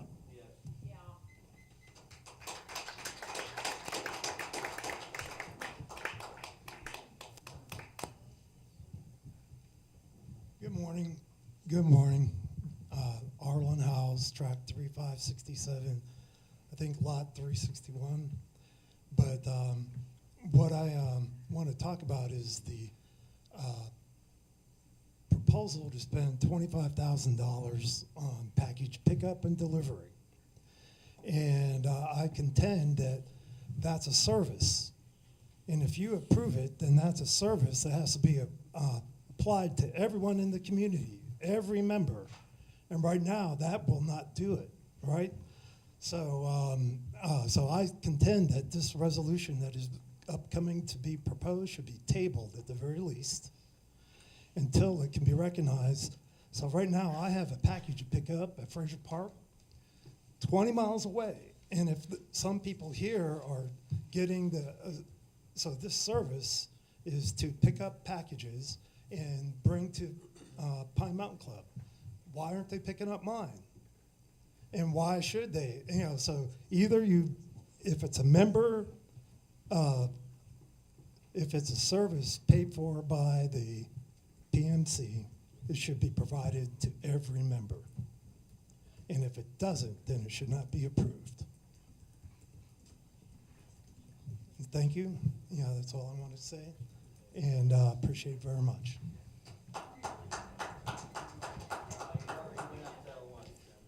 One of the things, Arlen, that makes the difference is the zip code. And if you may recall, we've tried in the past to bring all the two zip codes together and have been unsuccessful. So that's why you have that package delivered in Fraser Park. It's not because of PMC. So we can always revisit that. But the attempts in the past have been unsuccessful.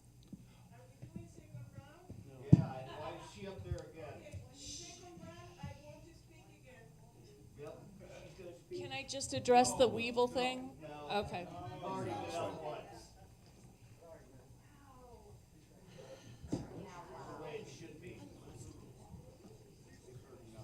Morning, Bob Wyant, 3405, 197. Most of my usual concerns, I'll try and keep it brief as possible. Most of my usual concerns have already been addressed or reiterated, so I won't go into that again on our project. We've discussed that ad infinitum. What I would like to say is that in case Natalie wasn't clear, the mulch, I understand the procedure is a very cost-efficient solution for our facilities to dispose of all our slash. However, as one of the members of the current Fire Safe Council and one of the inspectors, I'd like to remind the membership, we have the forum here and we're able to reach them. I'd like to remind them that the HIZ, the ignition zones that are recommended are that not be placed anywhere near your home. It is combustible. I've spoken with the fire captain at Engine 58 over here. We work together on a lot of that fire safe stuff. It does shelter embers and it contributes to that. So if you're going to use this mulch, which is a helpful solution for us to dispose of our slash, as well as a beautiful product to use in your landscaping, please keep it at least 10 feet away from your home.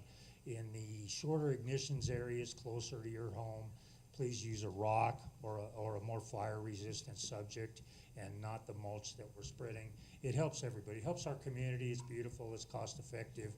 It's a natural forest product. I mean, let's face it, redwood bark is everywhere. But don't place it too close to your home. The other thing, Ms. Canton brought up a point that just triggered a quick question in my mind I'd like to ask. As far as the reimbursements go, when I use my Lowe's card, I get a 5% cash back. That goes back into our nonprofit that provides pellet for people and everything else. Who gets the 5% cash back on those hundreds of thousands of dollars when private credit cards are used?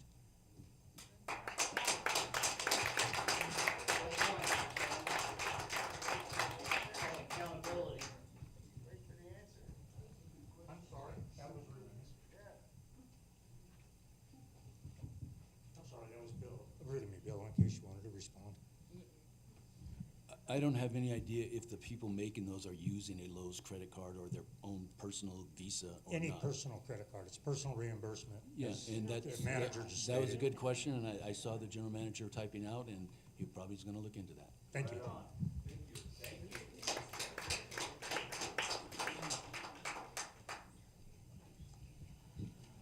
Carolyn.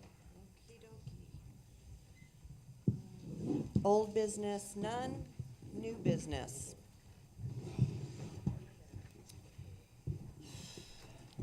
I, Director McClellan, move the adoption of the following resolution, Resolution 01-10-21-2023, Maintenance Building Shingle Roof, Reserve Item 5001, whereas the PMC POA Board of Directors approves shingle roofing of the maintenance yard roof not to exceed $27,720 from the reserve fund, and whereas the board has received 3 bids, and whereas the maintenance of the roof reserve item 5001 has used its useful life, and resolved that the PMC POA Board of Directors approves Resolution 01-10-2021-2023, the shingle roofing of the maintenance yard roof not to exceed $27,720 from the reserve fund. Is there a second? Second by Richard. Discussion? Just quick clarification. Brought it up, that this was the cheapest option. Yes or no? Yeah, you have the, Yeah, that's correct. yes, right. I just wanted to let everybody know. Any other thing, directors, members? How many square feet is it? That I don't know. It's another good question. Maybe it's on the, Commercial roofing is 600 a square. I don't know if you know. I don't know the answer to that, but can certainly find out. I don't know the answer to that off the top of my head.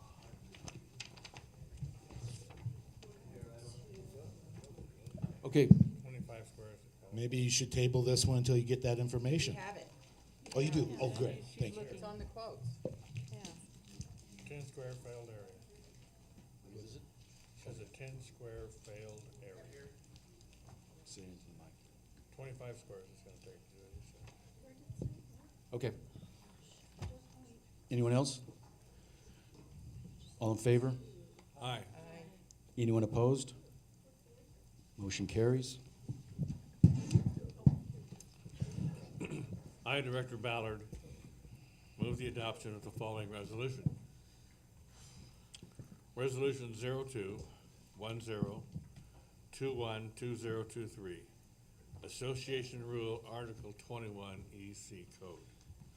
You've never heard me talk about the EC Code before, have you?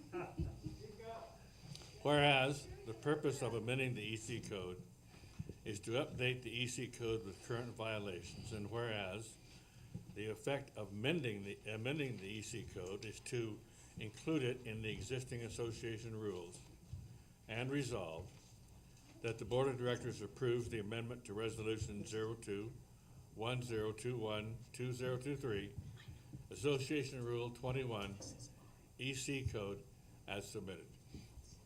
Is there a second? Second. Second by Ellen. Discussion? I make a motion to amend section 2123 subsection H to remove the current draft language and replace it with H, all recreational vehicles stored in Pine Mountain Club on a lot shall be stored wholly within an enclosed garage or shall be stored at a designated site on association property or shall be covered. One motor home or camping type trailer may be stored on a lot provided it is covered. All proposed covers of such vehicles must comply with 21.23 section B and must be approved in writing by the ECO. Recreational vehicles may not be stored in the front 25-foot setback of a lot. Is there a second to the amendment? By Ellen. Discussion? Jennifer? I guess I'm concerned about asking Joe to go out and look at every RV cover. That's what his request is, that every cover be approved by him first. That's the current rule right now. But I mean, I'm just responding to his motion. Go ahead, Brad. Yes, basically this returns it to what it was.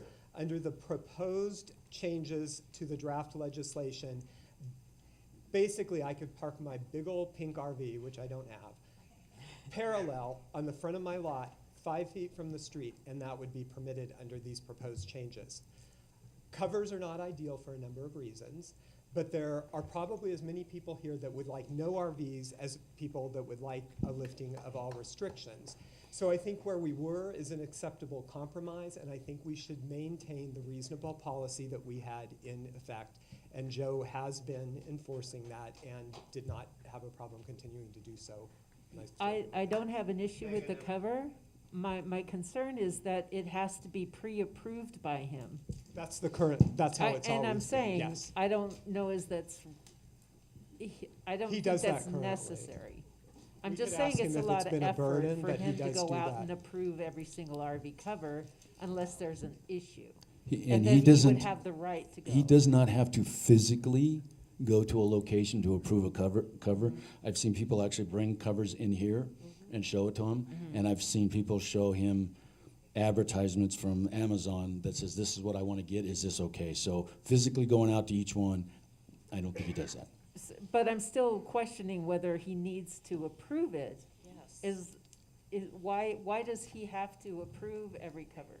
I'm not saying that he can't, I'm not saying he can't go out and say that there's a problem once somebody puts one on, that it's not effective. If he's available, we could ask him, but this has been the policy that has been in place, so it hasn't been problematic But that doesn't make for it him. right. And I've That asked doesn't him, make and it it right. wasn't I just want problematic. him to weigh in. I'm not saying we shouldn't cover, that's not my point. My point is, Hey, he has a Cody, lot of work Cody, to or do. excuse me, is Cody or Jim, would you pop in and see if Joe Layden's there and ask him to come in, please? Can I'm I, sorry. can I make a statement? I've had my hand No, up. go ahead. That doesn't make it right. I've had my hand up the Go whole ahead. The whole time? time. The whole time. Go ahead, start, talk. All right, I wanted to say speak to into her, the mic. I wanted to say to her, if we didn't have some kind of standard that Joe would look at for a cover, it could be anything. Right, but I mean, it could be a black tarp with a blue tarp and a pink tarp, 5 different colors of tarp. I you know don't what I mean? have It could any be issue anything. with that. My So he just issue needs to is okay it. making him spend time reviewing every single cover that's brought in. Hey, Joe.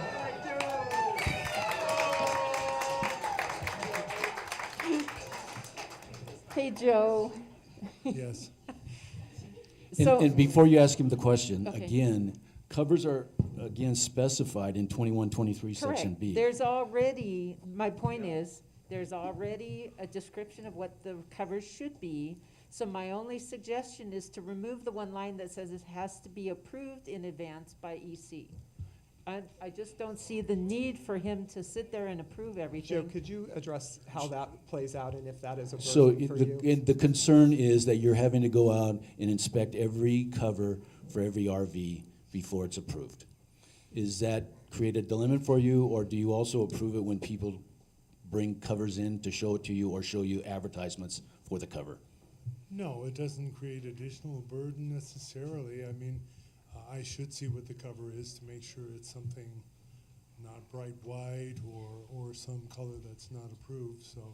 But that's those just are a burden. already in the EC code of what colors they can be. Correct. So my concern was just, why make you approve? It's just, even if it's 5 minutes out of your day, it's 5 minutes out of your day, you could be doing something else. If we have the code in there of what a cover can be, then why make you review every single cover that comes through? Jennifer, it's very similar to the fence. We have rules and regulations as to regarding what type of fence belongs, and yet people will still do what they want to do. This is hopefully to prevent that. Okay, Jennifer, did that answer your question? As long as Joe agrees with it.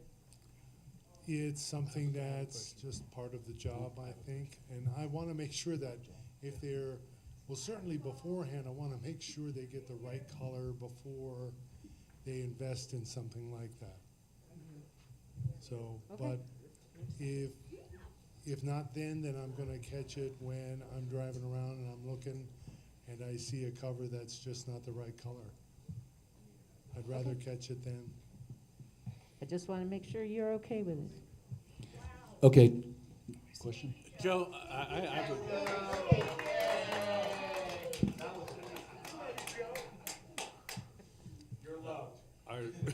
Are they clapping for me? No. I'm sure they're not. Joe, I've always had a little question about one area of this proposal, and I want to get your opinion on it. Do you know, give me a percentage or whatever, how many lots we have here where people build a house, and because of the topography, there is no place to put an RV on the side or the back? Is that an issue? How many do we have? Is it a problem? Well, it really depends upon the size of the RV too. For example, this immediately springs to mind is like the mobile home section. The lots there really can't fit a really 40-foot size mobile home. Not really, they can't RV. And certainly there are definitely instances where, as you say, the topography just would not allow it, unless they wanted to do additional, you know, some kind of foundation or digging into the hillside with retaining walls. I couldn't give you an exact number because, again, it all depends upon the size of the RV. And because you could fit, gosh, a pickup truck with a, you know, an RV in the bed in most any spot up here. Do you find that to be an issue at all? Generally, where I found it the most of an issue is the RV section, because the lots there are kind of limited in size. Right. I had just wondered about this over the years that I've been on the board, that we have this rule, and I like the rule, but I always wondered how you would deal with those people who for whatever reason can't have no way to meet it. Well, the way I've just explained it to people is, okay, the two main provisions that you have to make sure, you either have to be screened and you can't park it within the front 25-foot setback. If your property doesn't allow it, and I'll go out there and I want to look the property over so we can make sure that they can fit it. If they can't fit it, then I let them know it won't Okay. fit. That's fine. That's what I wanted to hear. Thank you. Okay, anything else for Joe? Are we keeping the 25-foot setback, that it has to be 25 foot? That's what the proposal is, sir. Okay, thank you, sir. Do you have something for Joe? Not for Joe. Okay. Just final comment. So I on this motion. So I would just say that the way, I don't have a 25-foot setback to park one. It's probably reasonably likely that I will own one in my life. I will have to park it somewhere else. If it was my overriding concern, I knew the rules when I purchased, and I should have bought a lot where I could park it if that was my primary concern. And if I have the setback, then I just need to cover it. I get it's not ideal, but there are options. And the rules were there when we all purchased. Okay, any other discussion regarding this amendment to the rule? Members?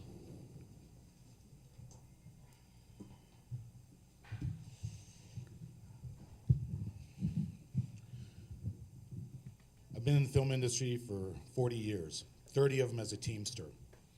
I don't see too many pink motorhomes out there. Sorry, Brad, I just don't see them, okay? I have a 34-foot motorhome that is earth tone. Most of the ones I see are mild toned colors.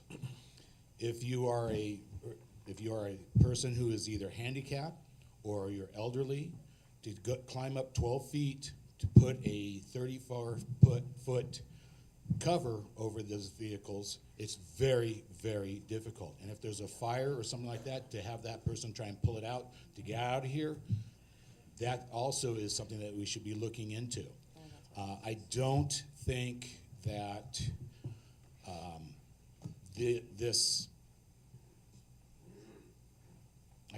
this is working out for us right now. I do understand that we have these rules and regulations in place. They have been in place, but I also know that it's been very contentious because the one area that we have for motorhomes to be parked at is inadequate in every level.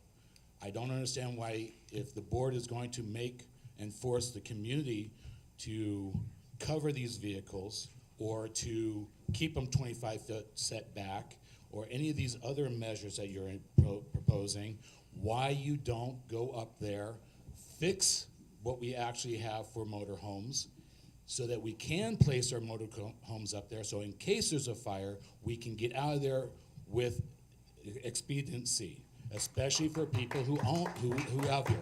Fire is a real concern, and that's why a lot of people have these motorhomes.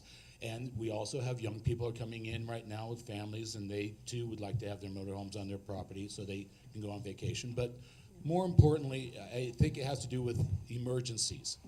If I have a vehicle, if I have my motorhome here and there's a fire, I put my wife into it, I can get out. If I have to take a cover off, it's going to take me an hour and a half. I could just imagine what it takes somebody who hasn't done it every single day of their life. So it's just something that you should be aware of and maybe figure out a compromise. I'm sure there is one out there, whether it's enlarge the storage or figure out a half cover or something of the nature that elderly people can actually use their vehicles. Thank you.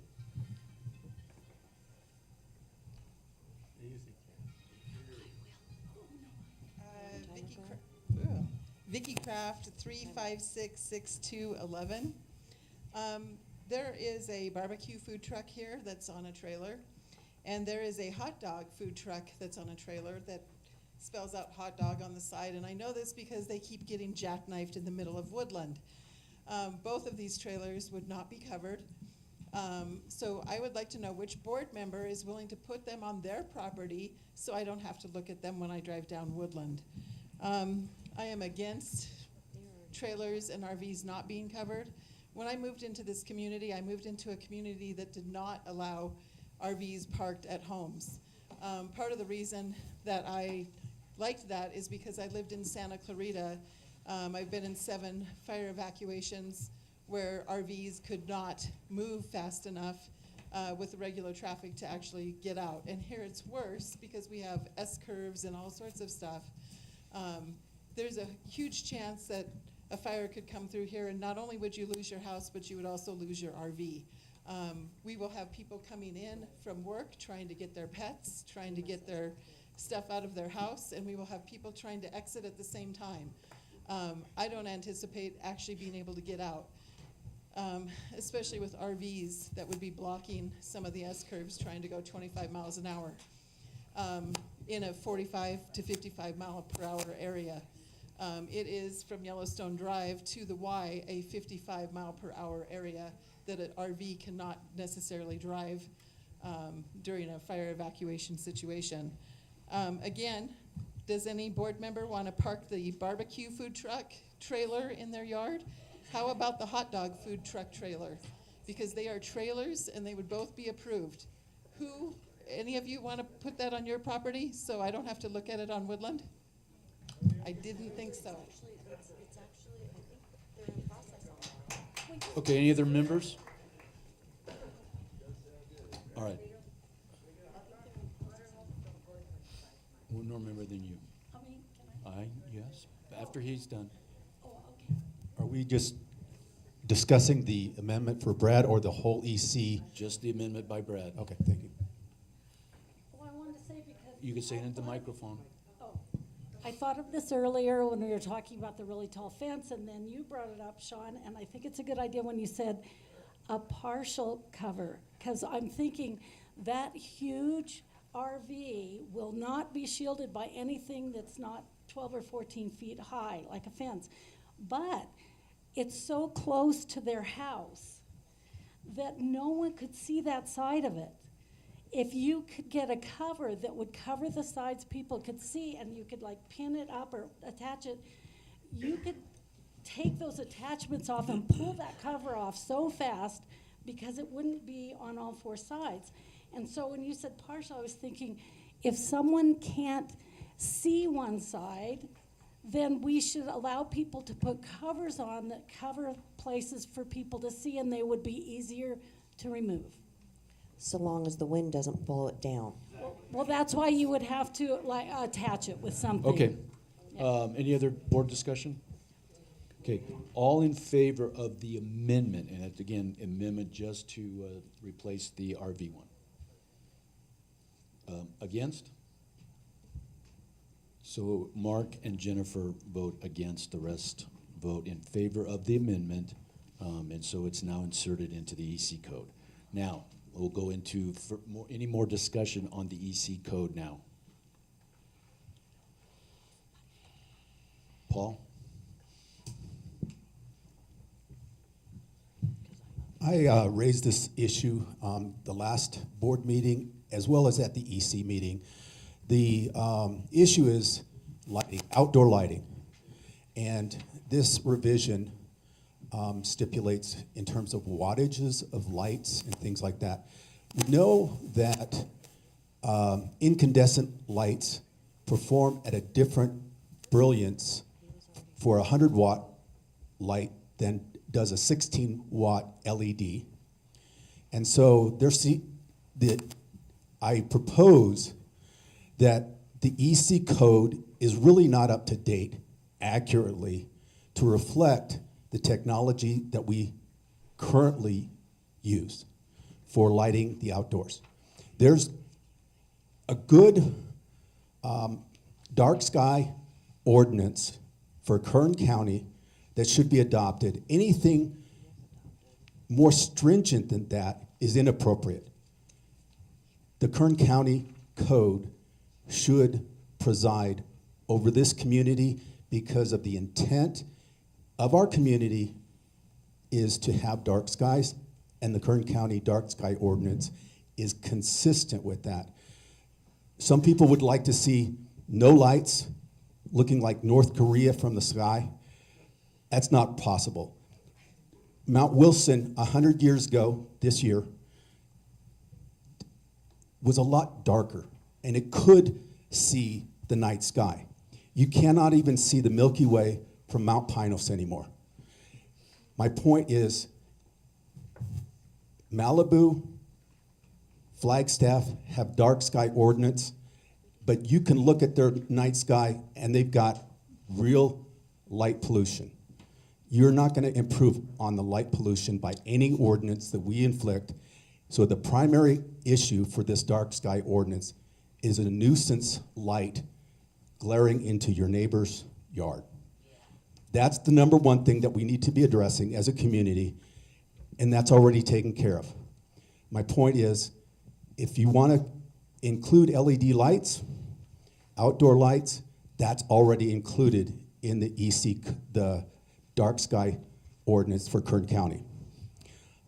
It's easily referenced, it's available, but I would only amend the EC code to reflect, as the ordinance already does, no sodium vapor lights, no mercury vapor lights, no beams blasting through the sky.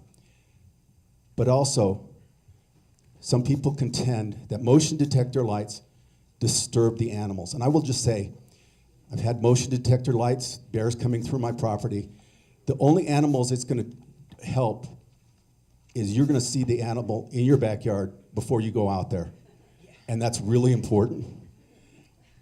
The prey animals might actually benefit it as well. Thank you.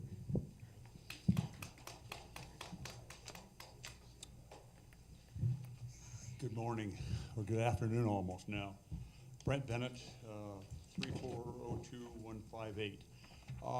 Just to explain, this gentleman, he presented himself to the EC meeting that we just had. We are taking this under advisement to look into this. There is a tremendous amount of problems with lighting. I worked with a lighting company that produced lighting around the world. They were called Landscape Illumination, Bel Air Hotel, everything else under the sun. There's amazing what you can do and what you cannot do and what you have to do. And we said we were going to start looking into this. We are starting at this point.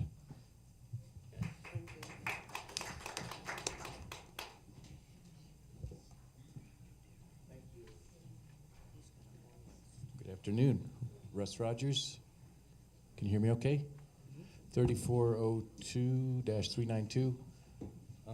What we're on the topic of exterior lighting, I read through the amendments here, and sounds like progress to me, but I can see something that is missing. One, you got the measurement thing from 5 feet. Does this presume then that whoever's doing the measuring has access to every light, and they can go right up to that house 5 feet away from maybe LED floodlights on 12-foot walls of a house?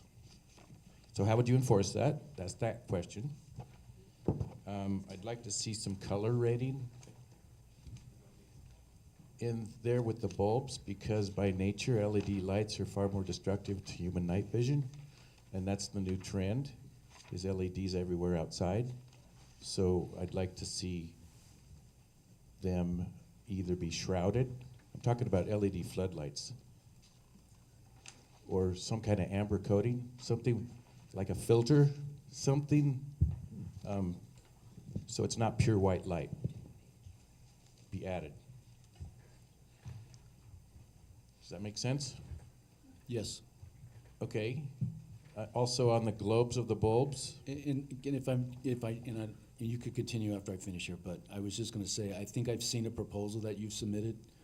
I think Brent has also addressed these that are going back to EC. Okay, For their consideration.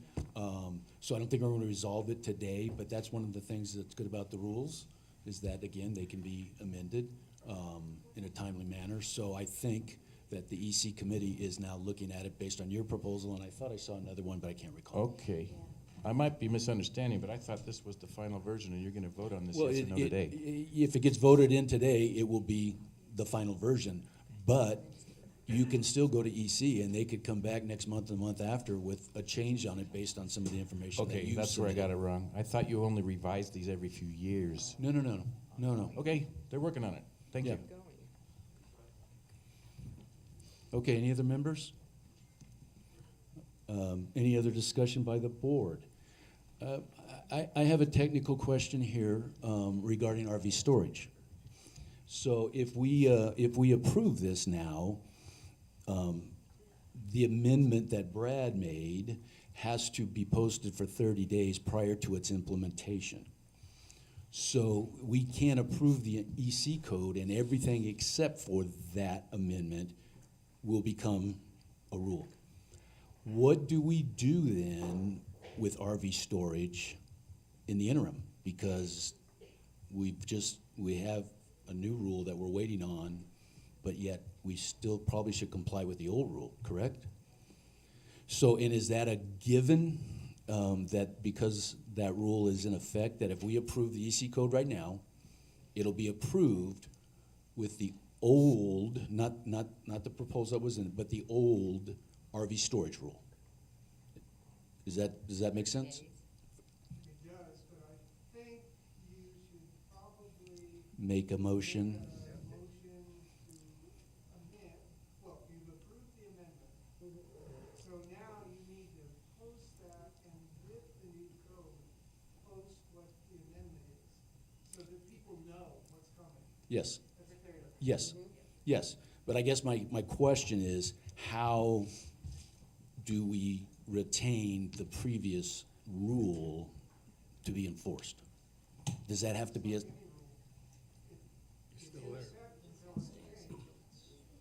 So did yours technically, since we amended it now and then we're gonna vote on the existing code, your amendment technically wouldn't have come into play? So- No, my amendment would not come into play. So it's under the old. It would be the old Which rule. is basically the same. Yeah. So, So, John, can we approve the EC code today without the amendment? yeah, and then the amendment will be posted for Okay. 30 days and we'll come That back makes- and that approve. makes sense. Okay. Okay, and so I think, just so we're clear, the old RV storage rule will remain in effect. Okay, Prior to your amendment. yeah, that's gone. The ones before this ever got started in the amendment process. Okay, do we all understand that? Clear as mud? All in favor? Aye. Anyone opposed? Uh-uh. Motion carried. Oh, I've got a request for a 5-minute break. Do we need to do anything with the other, because we approved that, it's in its first day, it goes into its But we don't have to go back to it now. We've dealt with those things, the current code, and then this. But we'll have to post your amendment for 30 days and then vote on it next month. You did. And approve it next month. Okay. Such a process.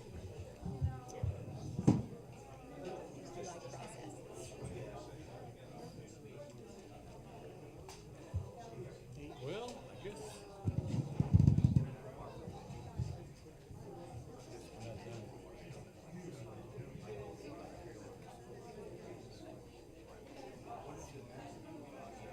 We're hoping for nutrition.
just tell Bill, I'm glad it's in 20 minutes, I will sneak out, because I get the hotel, and then very good. Yeah, I'm not be here.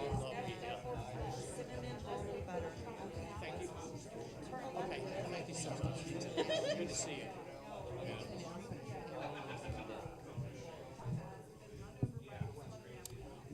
Oh,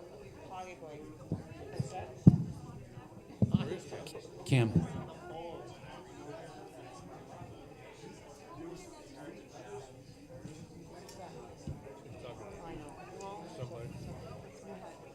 Cam and Philip.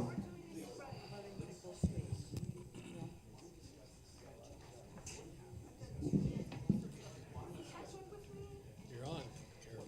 I'm waiting for my. It is?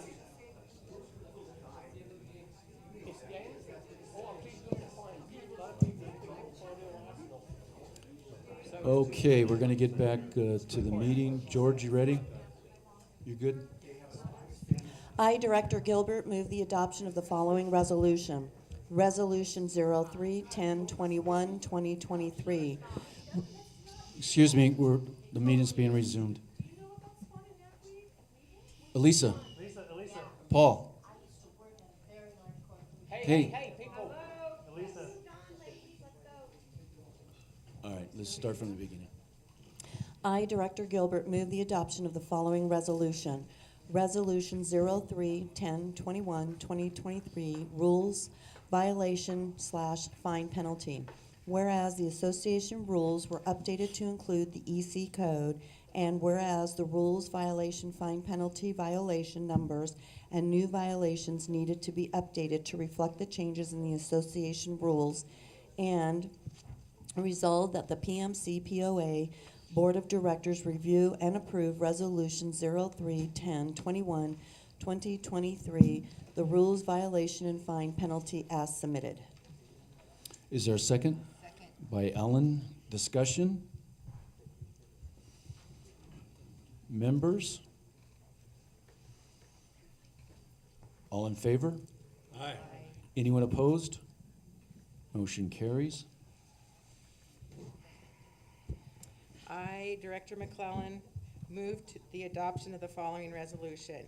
Resolution 04-1021-2023, audio visual replacement reserve item 1015, whereas the PMC POA Board of Directors approves the purchase of smart TVs and associated sound equipment not to exceed $4,500 from the reserve fund. And whereas the 23-24 reserve fund has $5,400 budgeted for the audio visual replacement in the lounge and cafe, whereas increased restaurant and lounge revenue is expected with enhanced sporting events, visibility, and recorded music options. Resolved that the PMC POA Board of Directors approves Resolution 04-1021-2023, the purchase of smart TVs associated with sound equipment, reserve item 1015 not to exceed $4,500 from the reserve fund. Is there a second? Second. Second by Carolyn. Discussion? Yes, please. How many TVs do we have in there right now? I'm sorry, Mark. How many TVs do we have in there right now? I should know this. We have 4. 4? Yes. Okay. What additional sporting events are you going to get? Say that again? What additional sporting events are you going to get? So we, in addition to that, these are smart TVs, which previously we did not have, and we only had 2, so there was an increase in number of TVs to get better visibility in there. In addition to that, we've also subscribed to streaming services so that we can get different games going simultaneously. I think the question that the answer Mark was looking for was soccer. Look at his shirt. And then Yeah, real football, and also American football. I was hoping you get the NFL ticket. yes. And that way I could catch my Raiders. Yes, yes. So we, as I said in my report this morning, we actually are getting games on Monday, Thursday, and Sunday games. So we should be getting them all. Okay, any other discussion by the board? Members? Vicky Kraft. It's my understanding that the TVs have already been purchased. Is that not true? That is correct, And so- they're already hanging in our room over there? That is correct. So they were purchased without getting 3 bids and permission from the board? That is also correct. And Why the was reason that? for Why did that happen? the reason for that is I was trying to get this done before the football seasons to increase revenue in the restaurant. And so, yes, you're technically correct. I bought them without permission, but I was trying to get ahead of it, increase our revenue in the restaurant and lounge, and minimize the subsidy. That's my long-term goal for all of the amenities, to minimize subsidies for members. That's great, but it should have been done in June, July, or August, or September, not in October, and not purchased ahead of time without 3 bids. Was there 3 bids completed for this? No, there was not.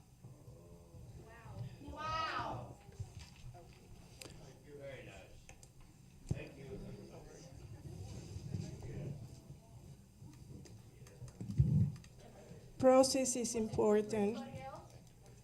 Process is important here. This is not the first time that happened, and the TV is not that expensive at $500,000 that was not approved according to the minutes for the pool. I couldn't find a Stowell construction vote in executive meeting, not an open meeting, but it was spent. I did find general ledger checks to Stowell Construction. So the members are not clueless, Bill Lewis. The members are looking very closely in how this association spent the money without proper voting.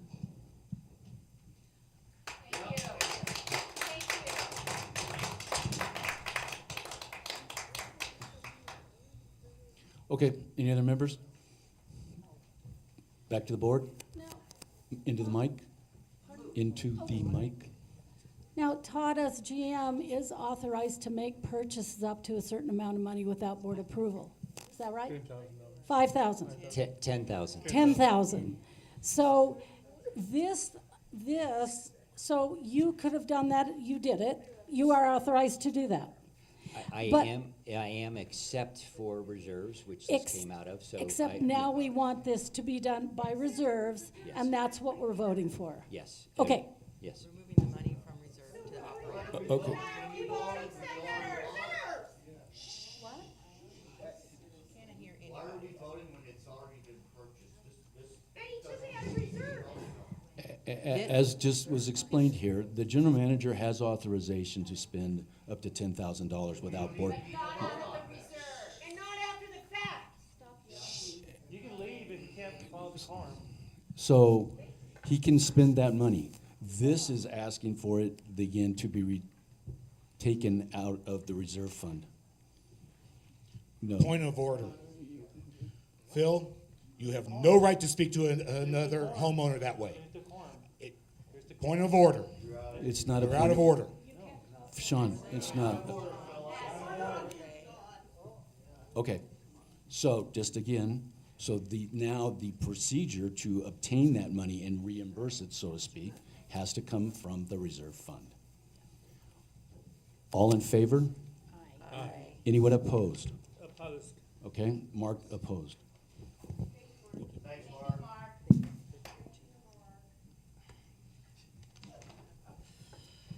I, Director McClellan, move the adoption of the following resolution. Resolution 05-1021, 2023, purchase of 4-wheel drive SUV not to exceed $25,000. Whereas the staff who deliver U.S. postal packages to PMC through an external provider contract is canceling, and his agreement effective October 31st, 2023, and whereas the PMC POA Board of Directors is negotiating a contract with the external contract provider to replace the staff with existing PMC post office employee responsibilities, and whereas the contract requires that the subcontractor PMC provide its own transportation to and from Fraser Park U.S. Postal Service with the necessary cargo space for the volume of packages, and whereas the return on investment of this vehicle purchase is expected to be approximately 2 years based on the expected revenue received from the contract. And resolved that the PMC POA Board of Directors approves Resolution 05-1021-2023, the purchase of a four-wheel drive SUV not to exceed $25,000 from the contingency fund. Is there a second? Second. Second by Cam. Discussion? Do you want to maybe explain this just a little bit more? Yes, I can add some explanation to this. It was, unfortunately, we ran out of time in this morning's executive session to actually approve this contract. So we will continue to work on that. The board will continue to work on that. But this SUV purchase relates to that contract. And so that is in negotiation, so I can't really go into the details of that. But there is as mentioned in this resolution, there is an expected return on this investment, because this contract that I have proposed to the board is going to actually improve revenue that we receive from the post office, from the USPS. And again, there is a return on investment. I actually have calculated it, and it technically comes out to 2.2 years at a cost of $25,000. So we will get a return on this investment by taking over this contract, which is, as mentioned, being canceled at the end of this month. So this is an ongoing benefit that actually the POA already has. It's just changing for us to become the subcontractor so that we are getting paid for that service versus somebody else. Directors, any questions, Yeah. comments? I do. Yes. I just Into wanted the to. mic. I just wanted to specifically say that this says package delivery, but the person who actually delivered the person who quit, who was an outside contractor who delivered the mail, would deliver all the bins of the pre-sorted envelopes that were sorted in the Fraser office and then put in mailboxes here, and some packages. So he was actually bringing up all the mail twice a day, not just packages. Anything else, directors? So this is the mail that's going to the lower post office boxes, or all of our mail? Just the post office, which within this zip code, this. The 93222? Correct. Okay. It does not cover Tyrol. Okay, directors, anything else? Members? Hi, Vicki Kraft. Rocky, who for 16 years brought our mail and packages into Pine Mountain Club twice daily, used his own private vehicle. He didn't need to be supplied with his own vehicle by anybody or a corporation such as the PMC POA. I don't think we should cover something like this and take on the responsibility. Not only that, but who is going to get to hold the car for all the hours that it's not being used, because you only drive here twice a day? Again, where is this car going to be parked when it's not being used? Why don't we just hire somebody else to replace Rocky and use their own personal vehicle and not have another $25,000 expense to members? Can I say something? Okay, go ahead. So, more details on the contract are that the contract actually requires that whoever is the subcontractor, currently that is Rocky, as was stated, but in Rocky's contract, he is responsible for providing his own vehicle, and so our contract would be no different. We, be taking over that contract, would be required to provide our own vehicle. Okay, Arlen Howells, and my whole point on this is if we are going to take on, if we're going to take on this, and first of all, I agree with Vicki, why even spend the money? But if we are, then be fair to all of the membership with, we all are paying money. So if you're going to take on the contract, then by obligation, you got to pick up my mail too. And I am firmly opposed to that. And I prefer you not spend the money at all. Because in my opinion, it's just fair to all the memberships. The service is for all members or none of the members. And it's as simple as that. And I'm paying the same amount as any one of you, and I don't get my packages delivered here. All right? So until you can, then I just say don't buy it at all and save us $20,000, $25,000. Okay, thank you. Any other members? All right, coming back to the board, Mark? Yeah, I was just wondering, would this not create two classes of ownership by what that gentleman said? And I would say no, only because it doesn't create it by purchasing. That's the way it is based on the Postal Service, not our governing docs. Yeah, but. That's what I was gonna, Yeah, sorry. Just whoever set this up, whoever set this 93225 versus 93222, I don't know what they were thinking, but it creates this. You've heard of the other side of the tracks. We're the other side of the mountain, and I look rested of that. So, and it always has been this way. So and why should we continue down this way? And if we're going to spend the money, then we're going to do it for all, or we're going to do it for none. Okay. And I believe there is rules that we have to abide by on that. And this is just an equal thing. If I'm going to pay to the association, then I want the same service that any other association member gets.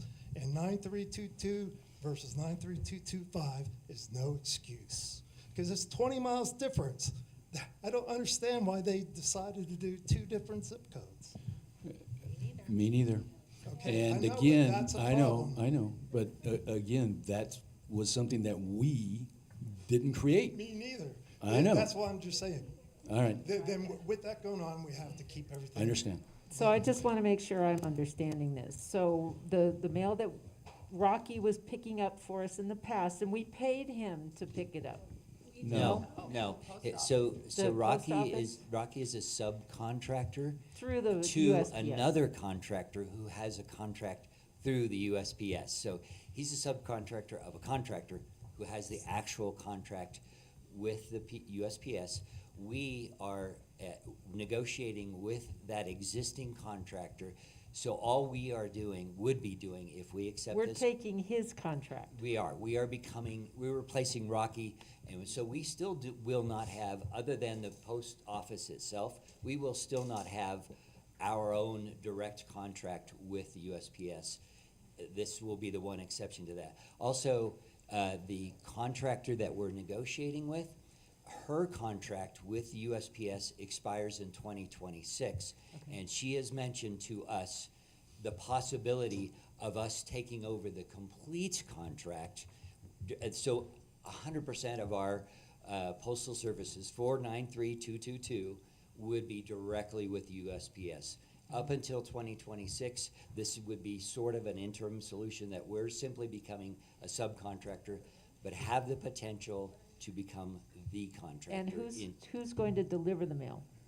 It would be staff. Somebody from our post office. From our existing Will staff. their existing staff, we're not Yes. costing any more there. No, well, let me add to that. I've actually done an analysis, and again, those members, we did not get to discuss this in executive session this morning. We ran out of time, but I'll just share with you all my calculations. Our savings by, instead of using Rocky doing what he does for us now, and instead using POA staff, our net annual savings will be $11,288. So we're actually saving money if the board agrees to this contract, and that's how I calculated the return on investment by buying this SUV. Again, we will be required under this contract to provide our own vehicle. And also, by the way, on that note, we considered looking at using existing POA vehicles that we already own. However, they really don't serve the purpose. The closest thing we would have to be able to do this would be a pickup truck, but then we'd have to put a camper shell on it. And so we did look at that option, but then that limits maintenance's ability to use that pickup truck because it's got a camper shell on it. So we really felt like it was a good reason to purchase an SUV so that during any sort of inclement weather, we would have a vehicle that would support the need for packages and, of course, all the postal mail up to our post office here in the village. Carolyn? Oh, no, I think, you answered all the questions. It's because of the USPS. It has nothing to do with us and the zip code, but that is a reason we did not purchase in the 93225, because we knew that, and I did not want to drive to Fraser Park. Okay, any other directors, comments? No, I just. Okay. Yeah, but it's all past thing, anything future has to address for that. That's my point. Okay. It has to be for everybody or nobody. You cannot argue with the USPS. Okay. Yes, but I can argue with the board, this is a board decision. Correct. Yes. All right.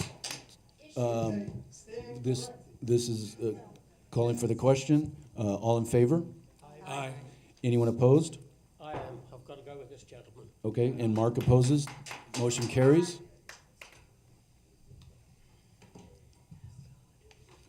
Okay, at this point here on the agenda, I'm going to relinquish the chair to the vice chair, and I will. Where's the gavel? It's in my briefcase right here. I decided it was better to keep it in there than out here. I, Director Lewis, move the adoption of the following resolution. Resolution 06-10-21-2023. An amendment to bylaw 1010 to limit the options for the allocation of carryover funds.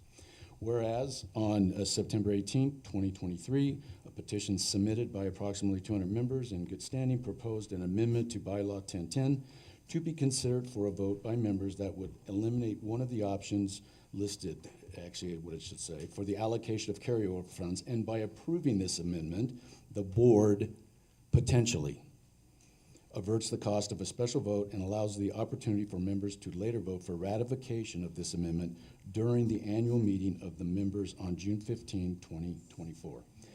Therefore, be it resolved that the Board of Directors approve Resolution 06-10-21-2023 to amend bylaw 1010 as submitted. Is there a second? Second. Second by all. Directors, do you have any discussion?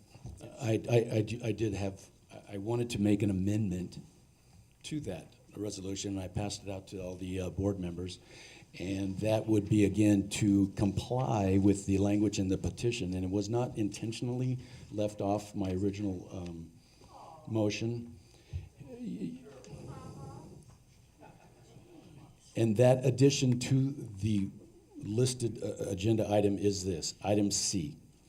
This bylaw may not be amended or repealed without a vote of 2/3 or more of a quorum of the membership. And this is the same language, slightly altered, but more clear to do so. So that would be an amendment that I would propose. There's been an amendment. Do we have a second to the motion to amend? I'll second it. Seconded by Ellen. Discussion? I just have a question. Because we got this.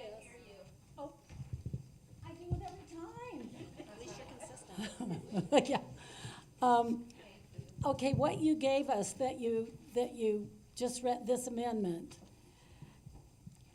is the first part here exactly what the petition says? Yes. Okay, so this is what the petition says, and you're just adding one sentence? Yes. Okay. Wait, the petition is at the bottom. Yes. But that's the same. The petition language is at the bottom of that, Okay, and then he wrote what's at the top. yeah, it's the same. Same, okay. It doesn't read exactly the same, but it is the same in its application. Okay. I have to look at this and see.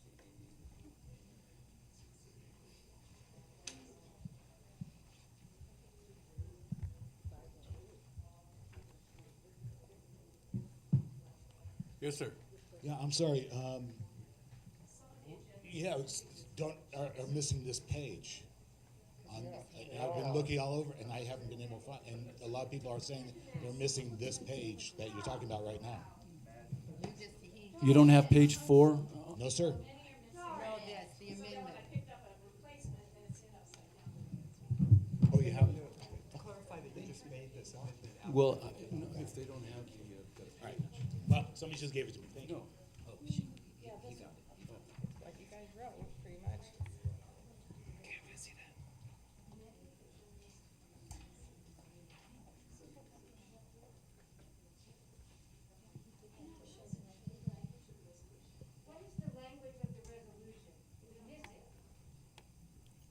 I just read the language.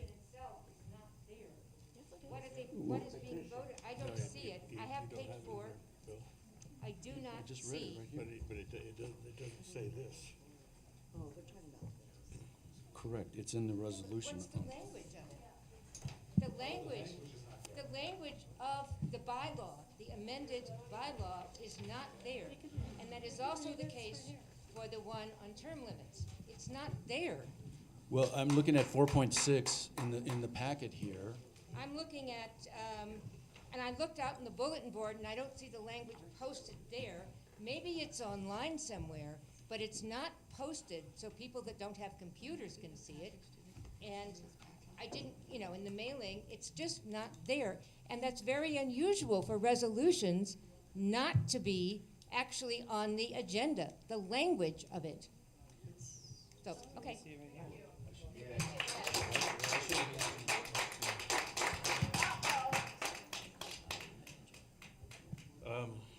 The issue is that the exact language is not on the. The resolu- posted, the it should be resolution. on the posted, And and it's not. There's a simple solution as well. Bill Lewis should pull his 2 resolutions because he swore to me in executive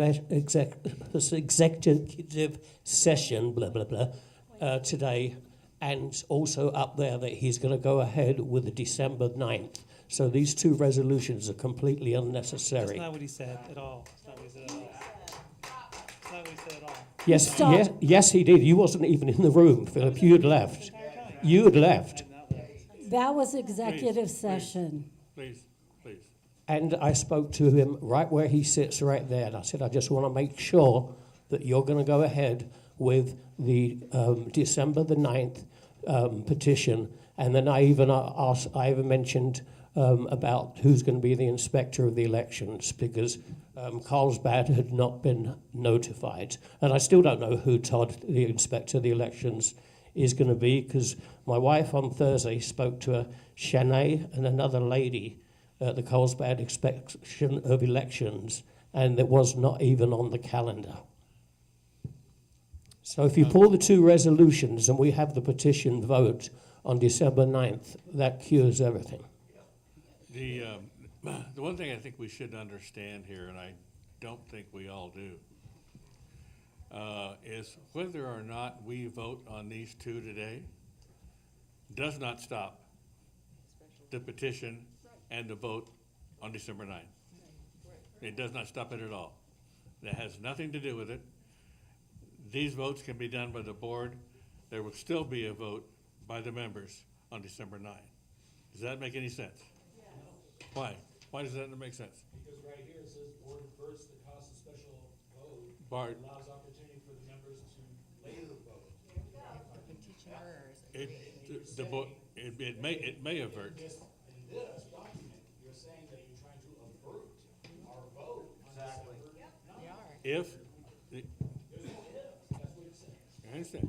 If the board votes today on your amendment that you had in a petition, and it is the exact same thing, Exact same thing, okay.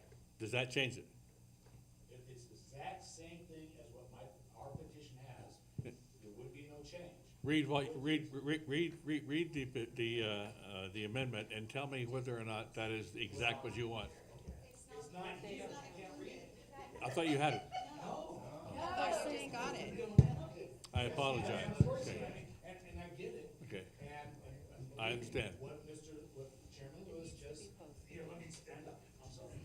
What Chairman Lewis just added to this makes sense, and that equals what the petition has in wording according to the new changes that he's making. My question is he going to do that with both? Well, it doesn't matter. Well, it does matter because it does matter. It absolutely matters. Well, if we deal with this one. Okay. We can deal with them separately, because you're still gonna get a vote on December 9. That's not going to change. That will Okay. not change. All right. Then why does it say avert? And I actually added, as I said that, I don't know if you caught it, I said potentially avert. I didn't write it in there, but I said it when I mentioned this. Okay, I can only go out I on know. what I say. I know. That's fine. I appreciate that, Bill. I do. Thank you. All right, thank you. So it's So- going to be exact wording. You're voting on the exact wording of what the petition says, correct? Correct. Thank you. With one sentence added. Bob Wyant, 3405, 197. I have just a quick procedural question. By adding the language to this resolution that you just inferred, Mr. Lewis, that it's including the language of the original petition that states that this bylaw now may not be repealed by less than 2/3 of the quorum or whatever that specific is. I would like to ask in general, does the entire board realize that in adding that language to this amendment, which includes 2 3-year terms in lieu of 1 3-year term, by adding that language to this we're not on that, resolution, Bob. are you not then bulletproofing this No, resolution? we're not on So that. that the later election We're may I not finish, there yet. please? So that the later election in December cannot supersede this. No, we're not on that one yet. I'm not trying to be accusatory, I'm only trying I understand, to but what we're clarify the talking, procedure. what we're talking about now is an amendment regarding the carryover funds. We're not. Correct, the we're next not- amendment is the term But we're limit, not so you talking don't want about- me back up here again for that, let's just do it. I'd rather keep it to this, if you don't mind, and then Yes, you sir. can discuss that as that time comes. I appreciate that, thank you. I have a procedural question about it. So if he's making an amendment to the original resolution, don't we have to post that for 30 days? We will have to vote on this the way? amendment, and then we will have to vote on the resolution as amended, that's correct. Okay, Yes. and that has to be We have for not 30 done that days? yet. No, it does not have. I didn't get Huh? this.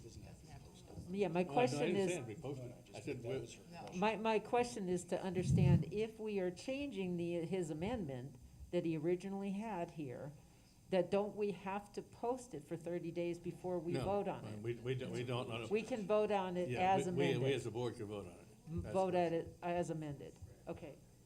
My So what we're only adding to what everybody is seeing in their board packet, their open board packet message is that we've added C, this bylaw may not be amended or repealed without a vote of 2/3 or more Yeah. of a quorum of membership. What I'd for like to this. do is, before we get any farther, I think we made a big mistake by not posting this outside for everybody to see. Yes. But if you will, let me read it.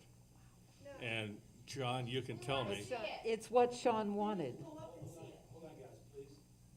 and Sean, you can tell me whether or not this is the language, okay? Disposition of projected year-end budget variances. Prior to March 1st of each year, the association treasurer and general manager shall estimate the potential year-end variance of actuals to the budget for the current fiscal year. Okay so far? All right. A, if the projected variance is a deficit of funds, that deficit shall be carried forward for a calculation in the development of the next year's budget. B, if the projected variance is a surplus of funds, the board may execute one of the following options. 1, carry the surplus forward for calculation in the development of the next year's budget. 2, allocate the surplus for return to members after the yearly audit. C, this bylaw may not be amended or repealed without a vote of 2/3 or more of a quorum of the membership. Is that exact?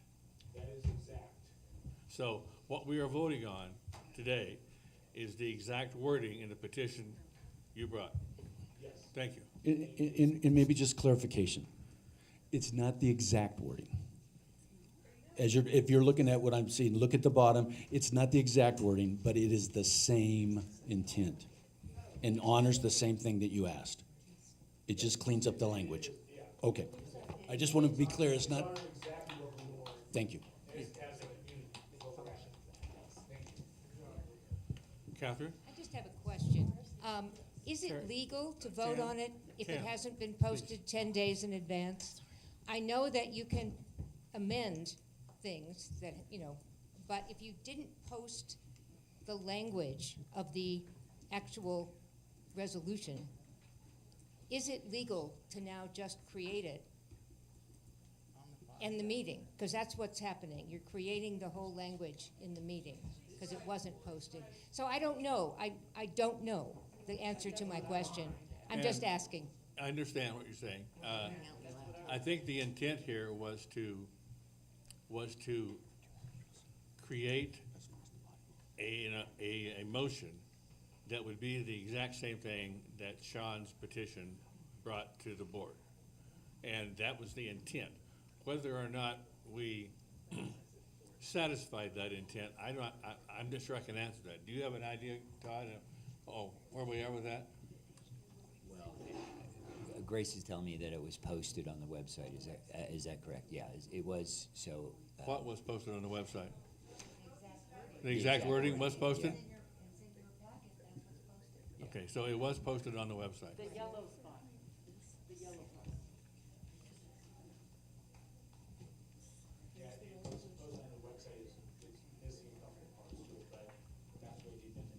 Yeah. We certainly can amend a bylaw that was posted. We can certainly amend that and vote on that if that's the board's desire. Ma'am? Hi, Nicole Gates again, 350-8331. I have two questions. One is, I always have concern over verbal statements made at board meetings, and I'm curious what Bill has said will be contained in writing, that the 2/3 member. Because the two-thirds? Yeah, the minutes of the meeting. The minutes of the meeting. Will reflect that. Okay, just Yes. making sure. And my main question is because you mentioned that this would not interfere with the December 9 vote, correct? Yet right here it says the board, by doing this, allows members to later vote for ratification of this amendment during the annual meeting of the members on June 15th, 2024. Are you saying that we vote in December 9th and then we vote again on the same? Potentially, yes. Potentially. Wow. Yes. No? If I may? Go ahead. If this was to pass today, and if it was removed from the vote on December 9th, members would have to ratify this bylaw change in June. I see. But it would be in effect as soon as we vote. It would be in effect as soon as if it's voted in today, Yeah. it'll be effective today. If it remains if it goes to December, then again, it would be a different vote. But if it was pulled or another issue was addressed, members would have to ratify it in June. Okay, so there would be a potential of a change come December and therefore not a carryover. of There this could vote be, yeah. Today in June. Okay, thank you. Where is John when we need him? Right? He left, he bailed on us. I had to go home for lunch. All right, let's approach this from two. Would you like to say something? Well, I was gonna say, we need to approve, I think, the amendment. That's what I'm gonna do. Let's approach this from two board members. We are first going to approve the amendment that indicates requires a 2/3 vote. After that, then we will vote on the motion as amended. Everybody understand that? Yes. All right. I entertain a motion to approve the amendment to the motion. We already seconded already. Okay, I think we We did second it already? Yeah, I did. All those in favor? Anybody opposed? Done. Now let's vote on, let's vote on the motion as amended. I'll entertain we have that already. Let's vote on that. Everybody in favor? Aye. Anybody opposed? Yes. You're opposed to the? No. Oh, okay. I am. Unanimous. Okay. Well, that was a tough one, wasn't it?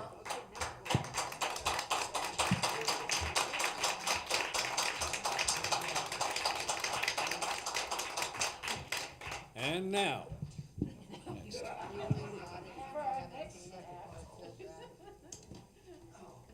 I need to do the next motion. Yeah, you need to do the next one. Okay, I, Director Lewis, move the adoption of the following resolution. Resolution 0710-21-2023, an amendment to bylaw 606 to change the term of office provisions for members elected to the Board of Directors. Whereas on June 20, 2020, PMC POA members approved an amendment to bylaw 606 that eliminated term limits for board directors as a result of Senate Bill 323. On January 1, 2022, Assembly Bill 502 added term limits to the list of allowable board eligibility requirements, but did not require any limits to be reinstated if previously provided. Whereas on September 18, 2023, a petition submitted by approximately 200 members in good standing proposed an amendment to bylaw 606 to be considered for a vote that would reinstate term limits and basically limit a director to serving one 3-year term and not being eligible after that one term to serve again for approximately 1 year. Whereas the DavisSterling.com website administered by the Adam Sterling Professional Law Corporation offers an option that reads, quote, a more common term limit is one that allows directors to serve 2 terms and then requires them to step down for a year. This allows other owners the opportunity to serve on the board without permanently barring seasoned directors from serving later. Whereas this amendment both reinstates term limits and allows for a more flexible option that provides an opportunity for continuity and experience to exist for directors serving on the board to benefit the association and its members, and by approving this amendment, the board potentially averts the cost of a special vote and allows the opportunity for members to vote for ratification of this amendment during the annual meeting of the members on June 15, 2024. Therefore, be it resolved that the Board of Directors approve Resolution 07-10-21-2023 to amend bylaw 606 as submitted. I have a motion. Do I have a second? Second. Phil has a second. Board members, discussion. Phil? Oh, I thought you had your hand up. She asked you. I can agree with term limits to a certain point. However, my problem begins with silencing members. If I wanted to run again and members liked what I did, they would vote for me again. If members didn't like what I did, they wouldn't vote for me again.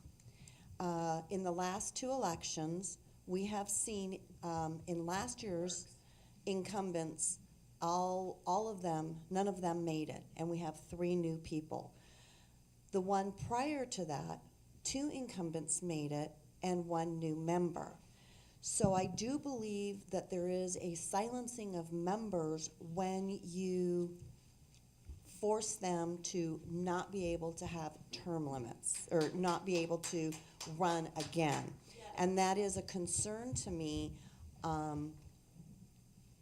that you're silencing the members. The other issue is if we only have 1 term limit, 1 3-year, we run into the issue of takes us a good full year to understand what's going on, and then we have a nice year or a year and a half of actually trying to hopefully get the work done.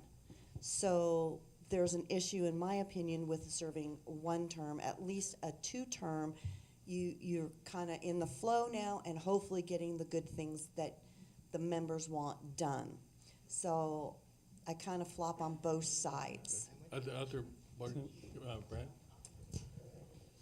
Sure. Yeah, you just need to look at the history of our elections. I mean, incumbents were voted out in the last 2 elections. Incumbents finished last in our last 2 elections. The last one, the incumbent finished a very distant 5th. We've had issues where we have not had more candidates than seats available, and that's actually more of a concern for me, is having consistent qualified candidates available for these elections. It's not a lot of fun all the time. It takes a lot of your time if you want to put it in and do the job right. So I just don't think we have an incumbency problem. I think we have a lack of qualified candidates running and creating competition. Members have no problem making choices about who they want to support. It seems like you're trying to eliminate the choices of who people can support. I made my position on term limits repeatedly clear. I don't want them. Some want 3 in 1, 3 years and you're off for at least 1. I don't think that provides good consistency in leadership and leadership development. As a matter of goodwill and cooperation, I would vote to approve a reasonable term limit option like the one presented, which would allow for 2 consecutive terms to be served should somebody be doing good enough job for you all to re-elect us, and were they to be appointed or elected to a partial term of less than a year, then they would still be able to run for 2 consecutive terms. But should that partial term, I believe this language indicates if they says that if they serve a partial term of over a year, that then they would only be able to run for 1 3-year term. So I really think this will be a mistake if we do not, if we go to a 3 in 1, which the petitioners are wanting. Cam? I agree with everything you both said. We, as a board, received a letter recently from a member who said the 1-term limit with a year off worked great. I'm paraphrasing, for 30 years. I disagree with that. The first time I got on the board was around 2002, and I got a call from the club from somebody that worked for me at the water company. They were calling people to get people to run because no one was running, and it ended up that 3 of us ran for 3 spots and we all got elected. So, and that has happened other times too, where no one, I mean, do any of you really want to go through what we go through here? No, I don't either, but I do want to serve the community. But what I'm saying is the 1 term and a year off doesn't provide enough continuity. You're right about when you first get on the board, you're just learning. And I think that's one thing that stops us from accomplishing so many good things, because we don't have that continuity of knowledgeable people being on the board long enough to be able to follow through on some really good projects. Thank you. Bill? I just think it's just not right that 200 people can dictate what the other 2,700 people do with their vote. They're like saying, you 2,700 people are too stupid to vote correctly. You don't vote the way I want, then we're going to eliminate you. Then if you don't want to vote the way we want you to vote, then the candidate should be gone. Sean, I'll get to you in a minute, please. Please. So, I'll get to you. Okay. I'll get to you. Okay. Thank you. So I think Thank you. I'll get to the public. I think the 3 in 1 is counterproductive. I would probably vote for 2 terms and 1 year off, but I resent the fact that I wouldn't be able to support a candidate if I like them, if I want them to run for 3 terms. I resent that you're telling me that I can't vote for someone 3 times. That's not right. That's silencing my vote. You're Okay. silencing my vote, which is what you guys complain about. Mark, So, well, please, let's have some decorum. Okay. I didn't. Mark? Yeah, Mark, I was in the mic. Thank you. please let Director Bailey speak. I'm in complete disagreement. I think if you have 2 back-to-back 3-year terms, you get to monopolize things. This worked great for 30 years. It freshened up the board. People was more likely to listen to the membership. 3 years on is plenty. 1 year off, and you can go up to another 3 more years. Well, thank you. Jen? I think it's better to give the membership the ability to fill the positions as needed. So I disagree with 3 years on and 1 year off. That's assuming that we're not capable of coming up with a list of potential candidates, that you're saying that after 3 years, you got to get out. And it's really up to the membership to decide whether they believe in what we're doing. And if I say, okay, after 3 years, I got to go, that's not giving the membership the ability to choose if they want that person to continue. So I disagree with the 3. I'll consider the 2. I'll Okay. consider that. Yeah, so I come at it at a different way. So back in 2020, anyway, the law changed, and California decided that, guess what? You cannot have term limits. They just decided we can't have term limits, so they changed the law. We changed our rules, and it was kind of working pretty good. And then California comes back and says they got some complaints, and they said, well, you know what, we're gonna put them back in and say you can have term limits, but you don't have to have term limits, right? So those of us that were here on the board during that time, we did do research, we looked into it, we made a decision that we thought was the very best. And this petition, to me, feels like that you just don't like the decision we make. We didn't do anything wrong, we followed the law, and I believe that voting is the very best term limit, because if you're doing a crappy job, people won't vote for you, and it's been proven. You know, if people don't like what you're doing, they vote you off, and they vote, somebody else on. The year I got on the board, this is my only term. This isn't my second term. It's my first term. That year, there were only 3 candidates for 3 spots. Now, granted, it was during COVID, so it was a little more complicated, but there was only 3 candidates for 3 spots. So, I don't know. I really believe voting is the best term limit. I'd like to say one thing before I go to the public. I want to make sure that everybody here understands that even if the board votes today to say we approve this, that will not stop the December 9 vote.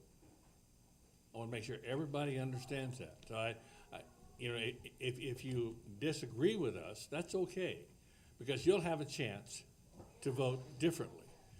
What I think the board is trying to do is trying to reach a compromise. Whether that works or not is up to you. But understand, we are not taking your right to vote on the 3 and out away. This is simply a vote by the board, what they think, and the December 9 vote can still go ahead. Please. Sean, you were gonna come up, and I'm gonna ask you first because you were up earlier. Then I'll ask you. Ladies and gentlemen of the board, 30 years we had the 3-in-1.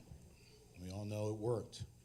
If you come in for 3 years, that does not say that you cannot still continue to help our community. You can go into committees. You have projects that you're looking to work on. You can work on those projects. We're only talking about 12 months. We're not talking about removing you from office forever. We're just saying, look, take a vacation. I mean, how hard is this? It doesn't make sense for someone to come in and say, I'm going to stay on the board. I'm a board member. Now that I'm a board member, I'm going to vote to not have term limits. I'm sorry. I don't think this should be in the board's hands out if this is the contention that we're having, because you're not looking at this as a positive for the members of the board. This can be a positive thing. You just stated, Cam, that is stressful. You just stated that who would want to do this, and yet you've done this how many times? I mean, come on. I'm up here. The last election, we had over 6 members trying to run for office. Now, yes, COVID was a problem, and yes, we did have a problem during COVID, but for the most part, we have had 4, 5, 6 people trying to run for the board at the same time. And we all know that name recognition is a big part of the voting community. We also know that the first man who gets his name on that ballot, they usually get pretty good turnout for themselves. So there are other extenuating circumstances that we have to look at. I applaud everyone for trying to help the community. Whether I agree with you or not, I know that you're trying to do what you want, what you feel is best, but the fact still remains, we as a community feel that a 12-month vacation is not out of line. It just isn't out of line here. Thank And you. I would like to see that happen. Thank you. Bob Lyon, 3405, 197. I'd like to point out, if I may, that one board director commented that 200 people are dictating the policy. That's not at all accurate. 200 people have requested an election that will actually decipher what the majority is. I don't feel I have the right to say that I speak for the majority. I don't feel that the board can say that by the same token, because we have not established what the actual majority is. The election will do that, without doubt. I don't much care if I'm right or wrong. I vote against my own principles in the interest of fairness. Just a real short example, I despise short-term rentals. I think they're the bane of Pine Mountain, but I will 100% vote to reestablish them because I think that's unfair, and it establishes 2 classes of membership. So in the interest of fairness, I would say it's not 200 people dictating the policy. It's 200 people requesting the opportunity for the verified majority to speak. Another thing that I might like to say, if I could, is that we're all quick to quote Sterling Davis when it serves our purpose.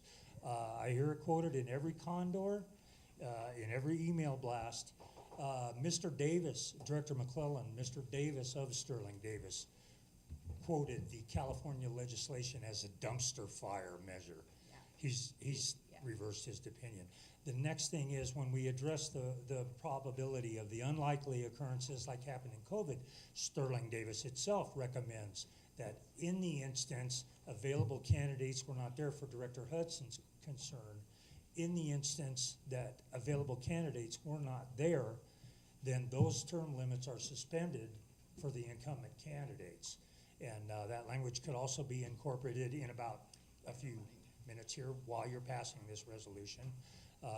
That can be incorporated. As far as the 3 to 5, 3 and out, 2 3s and out, I think, in my personal opinion, that the rotation of the board that staggers through the various election years provides for a natural rotation, a natural selection of new and experienced board members. If the board doesn't agree, you guys are passing the resolution, so I won't even really get into that, but I think it does rotate, and I think that addresses the other 2 concerns. One is a statistical fact, it's not up for debate, and the other is Sterling Davis themselves' opinion. Thank you. Thank you very much. Thank you. Thank you. Thank you very much.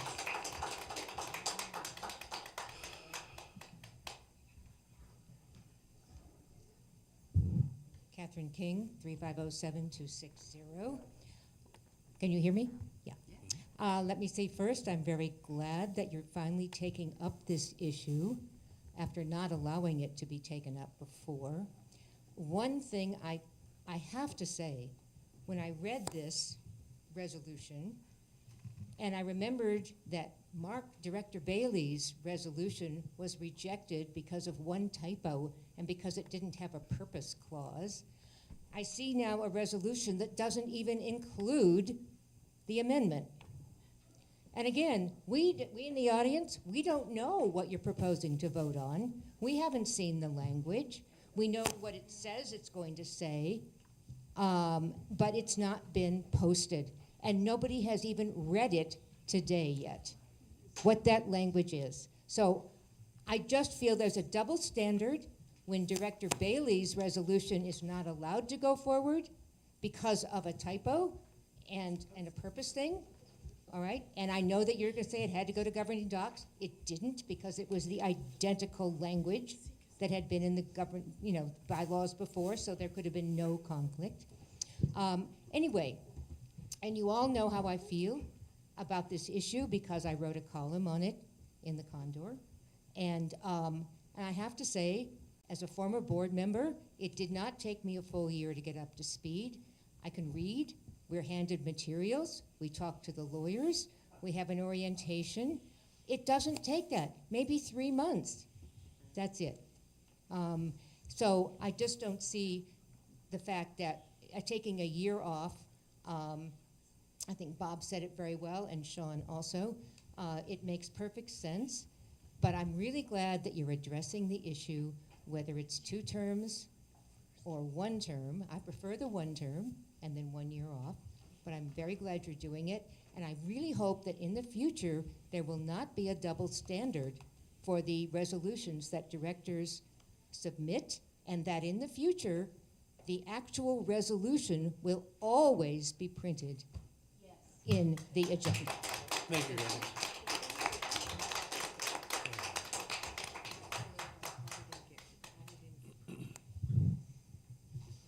Nicole Gates, 350-8331.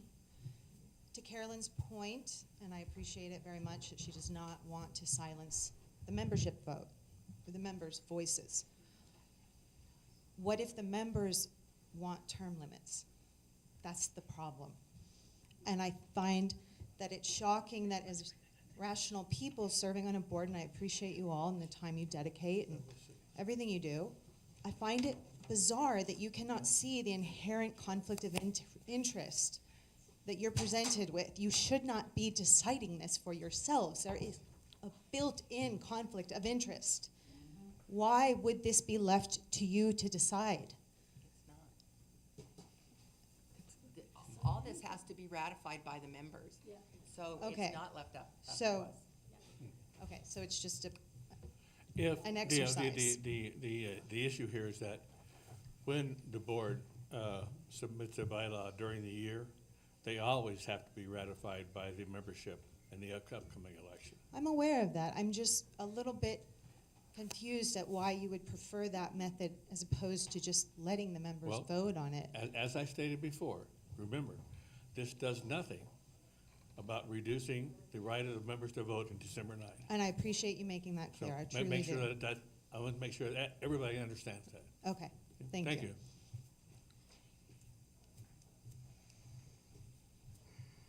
I want to discuss the issue of the term limits related to the monopolization of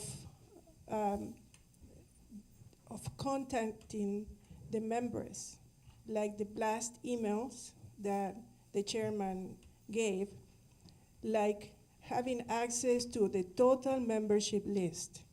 I requested a membership list because I want to contact all the members and communicate about all the finances problems that I found in the documentation that I had.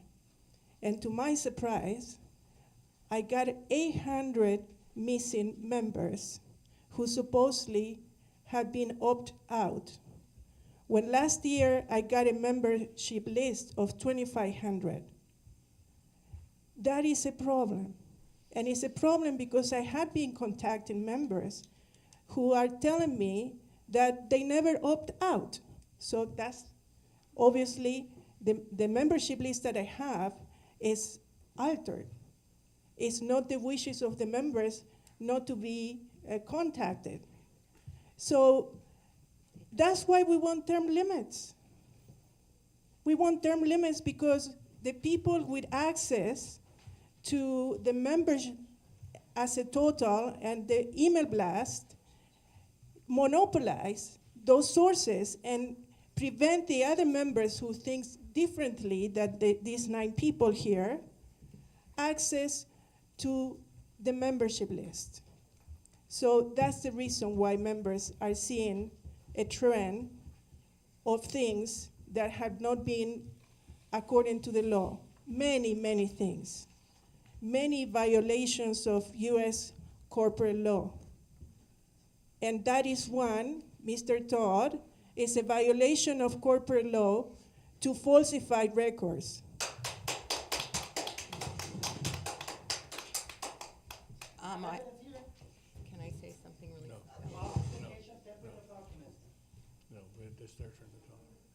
Is it afternoon already? Yeah. We started. Richard, I need to call timeout. I'm gonna go eat lunch, like it or not. Can I finish? Take a 20-minute break. Can we vote real quick? No, let's wait 20 minutes. Let's let Paul talk, and then we'll take a half-hour break for lunch.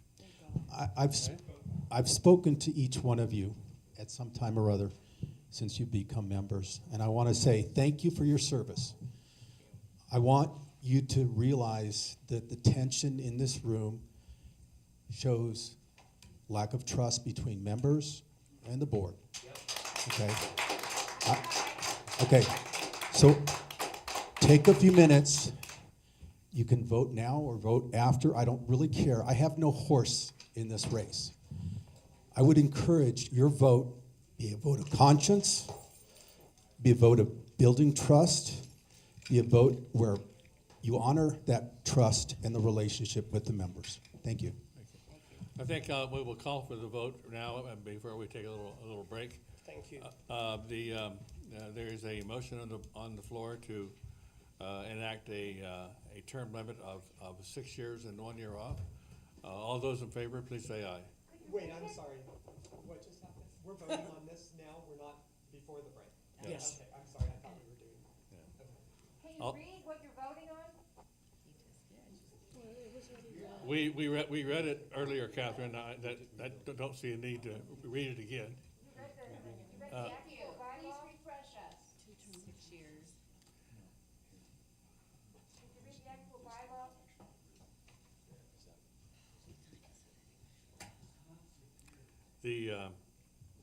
The amendment says,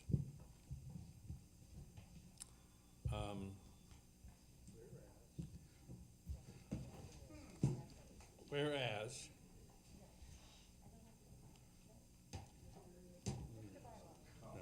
the David Sterling Kahn website, administered by the Adam Sterling Professional Law Corporation, offers an option that reads, a more common term limit is one that allows directors to serve 2 terms and then requires them to step down for a year. Yeah, but what is the actual bylaw? What's the language of the bylaw?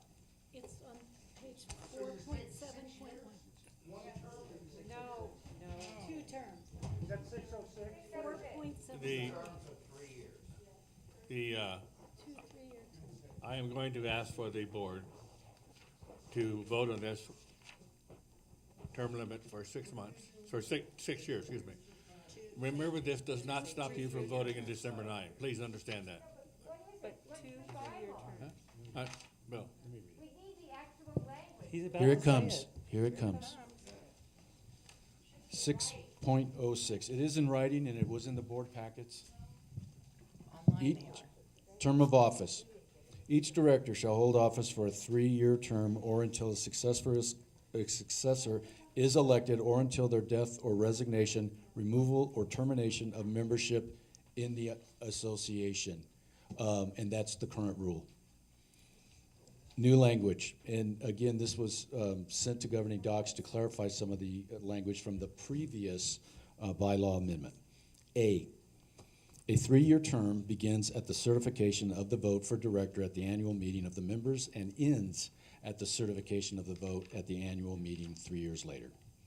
A 1-year or 2-year term to fill a vacancy also begins and ends with vote certification at the annual meeting. A partial 1-year term that is the result of a board appointment to fill a vacancy ends at the certification of the vote in that year's election. And that is actually current language that was just modified to make it easier to understand. B, persons elected to the board of directors for a full 3-year term or a 2-year term to fill a vacancy may immediately run for an additional 3-year term, after which they shall not be eligible to be elected again or to be appointed by the board to fill a vacancy until they have been off the board for a 1-year term. C, persons elected to the board of directors for a term of 1 year or a person appointed by the board for 1 year or less to fill a vacancy shall be immediately eligible for election or appointment at the end of that term. D, these term limits apply only when enough qualified candidates are nominated to fill all empty seats on the board. Okay, we read it.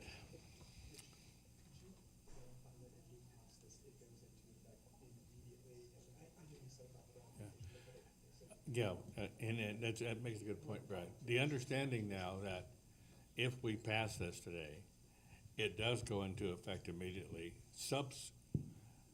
with the proviso that the membership has to approve it.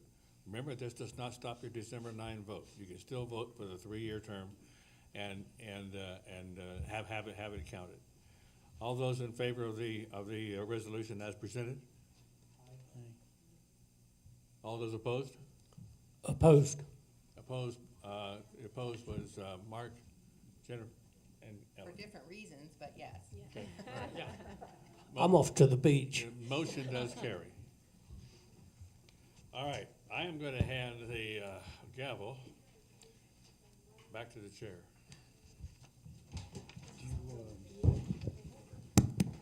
You want to try 10 this time? 10 minutes? Make sure you're, huh? We're not taking a break. Yeah, you're not going anywhere. So, all right, let's 5 minutes, and then and there's only a few things left. I don't need a break either. I don't need a break. All right, I'm ready to push on. Can I- We have some members out. All right. Can I take off, Bill? Yes, sir. Thank you, members, for coming out today. Thank you. Are we going to continue on and without a break? Is the board good to continue, push on here? All right, let's do it, because there's only a few more things on here. Two of them are. Well, one of them is, we're okay. Yeah, that's good. Doing the audit one? We still have a quorum. No.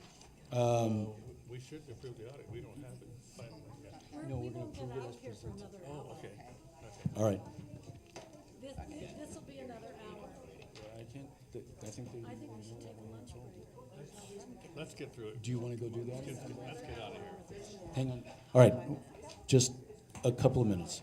Couple minutes? Yeah, Grace has to make a notification to the people with hearings. Oh, okay, thank you. But this is literally another hour. We have all the committee reports, we have this, we have another rebuttal form. Oh, yeah, rebuttal form.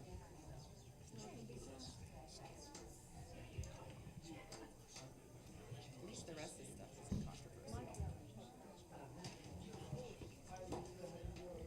They will.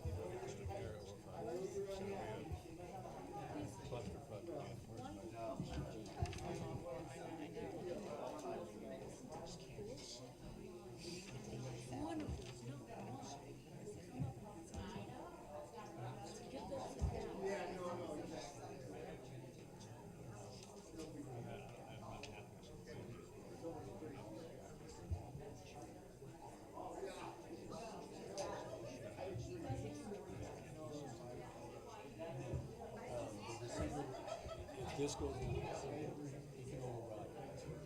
Because this is, the bylaw right now, well, the big thing with this being the term, when we just approve it, it's in effect. Audit and this. It has to, it's still in effect, it has to be ratified by members.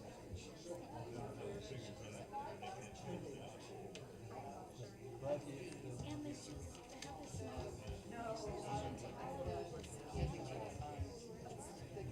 you just can't. This rule right now.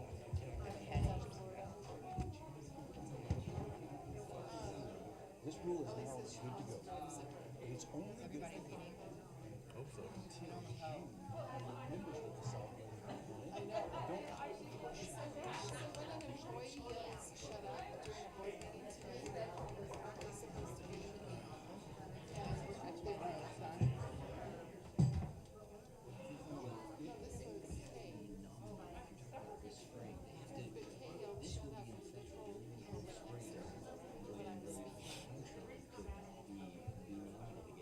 It's going to prevent that.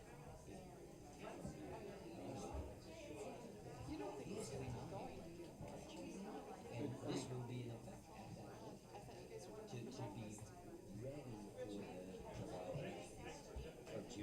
So here's, No, it doesn't. so let me just say one other thing.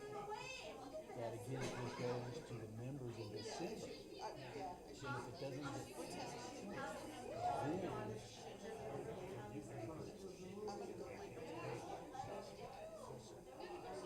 and it's still have to be done. We've had this discussion. No, well, I've already run that by you. But again, the ratification date's gonna happen soon. Maybe still be in there. If it doesn't, it doesn't pass, then it should be. So wait, I'm still on the K thing. Who is supposed to be with her?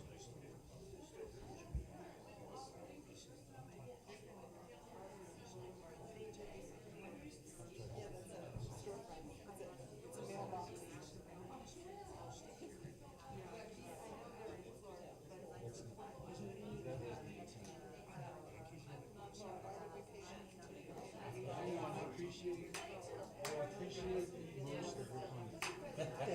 Thank you for most of the work.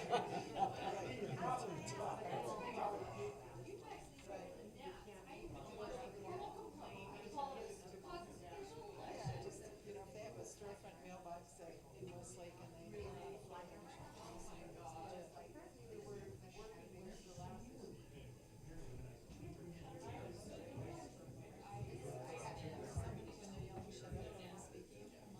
it's I couldn't see. I think they're behind the corner. Is it the lady with the white beard?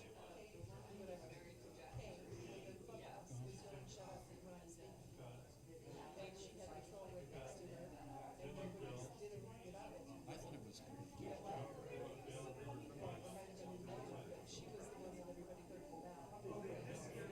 See, I thought it was cool. I'm inappropriate. What are the addresses of these two places? Is it two places or one place? Hot dog, I'm talking about the hot dog.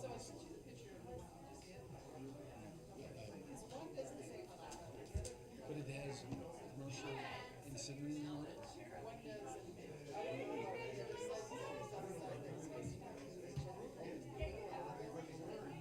But you can see it from your house?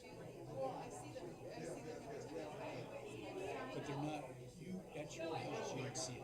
As you're on the road, you see it.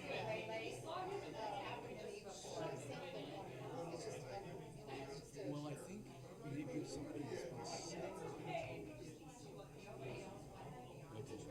And that's on Woodland? And is this the hot dog one or the barbecue food truck?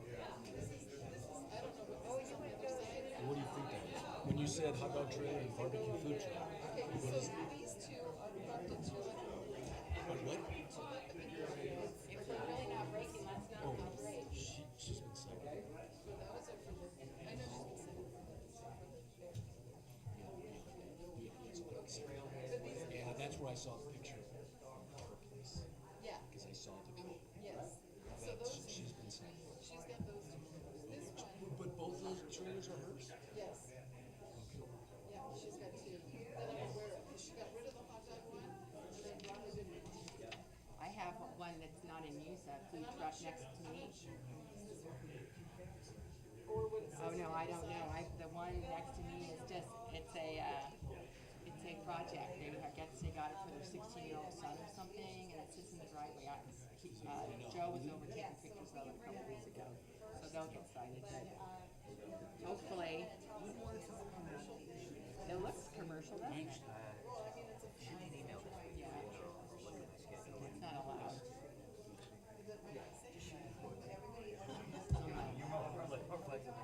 Yes, as soon as everybody gets scooped up right now. So this is not what you talked about earlier. No. This one's a different one. And what color is that? Blue and orange or blue and Blue and yellow? yellow, dark blue, teal and yellow. I'm not sure what's on the other side of it because they Yeah, I saw the one. And again, this person resides on Woodland. I think they, I don't know. Which street are we on right here? I wouldn't.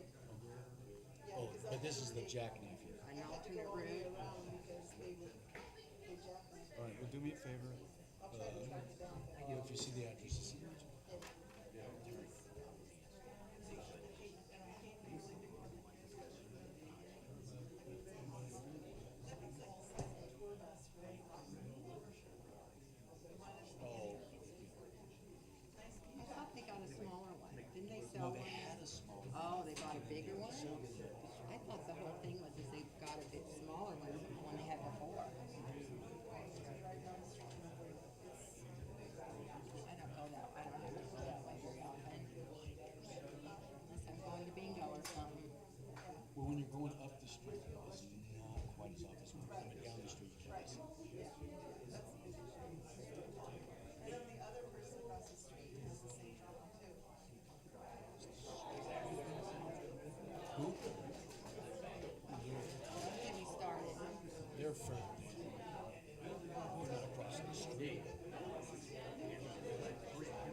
This motorhome is across the street from the campus. I don't think so.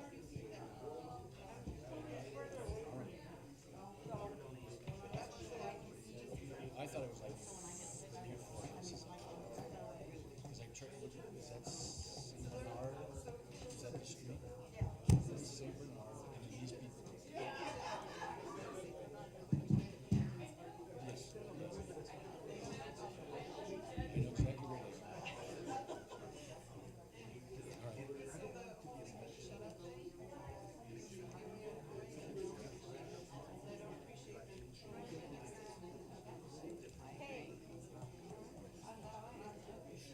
All right.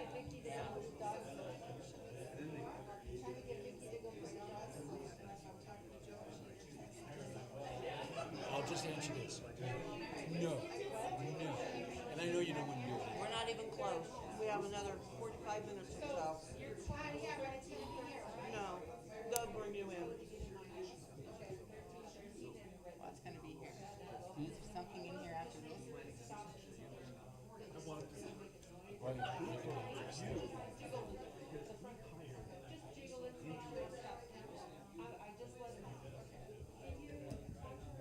All right, so let's start.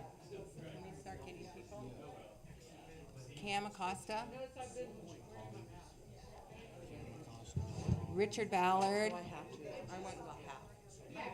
I don't eat that much, and when I'm hungry, I am hungry. And Mr. Brad Hudson. I have lunch. Philip. He's gonna eat lunch. She doesn't know where she got it. Coming back. Did he get a Coke? Pam. I'll be seeing you. What am I doing with the audit? Go ahead and read the resolution, and I'll make an amendment. Okay. Is everyone here? Well, I was gonna eat regardless of whether they like it or not, I was gonna go eat, so. Okay. Okay, we're not expecting him. I wish I had the option of taking half my birthday off for a board meeting. Normally, we're done by now. Okay, I, Director McClellan. It took 5 minutes. I, Director McClellan.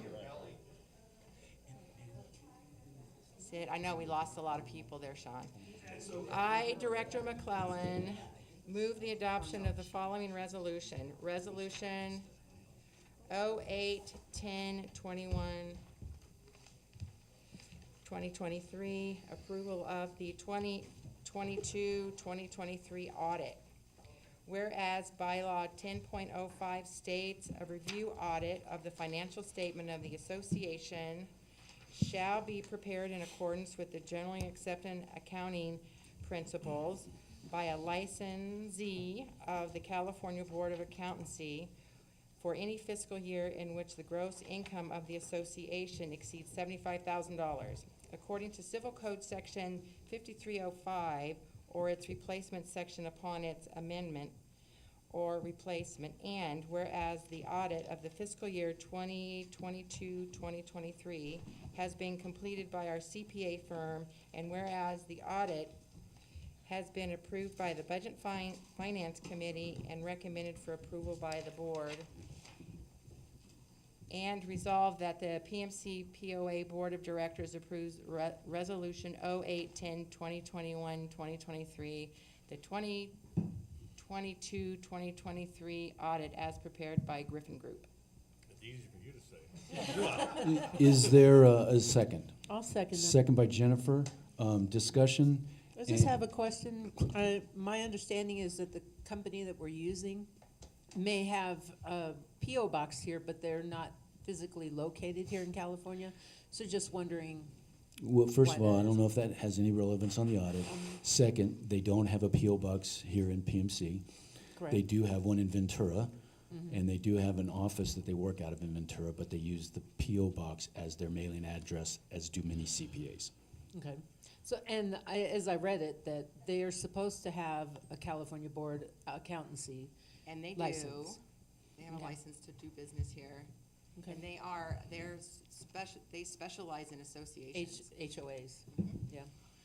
And they actually bought the book from a the previous auditor that we had, Mark Poindexter, they bought his business, They bought his business that's here. in Ventura. Okay. And he actually had a P.O. box also. Okay, any other discussion?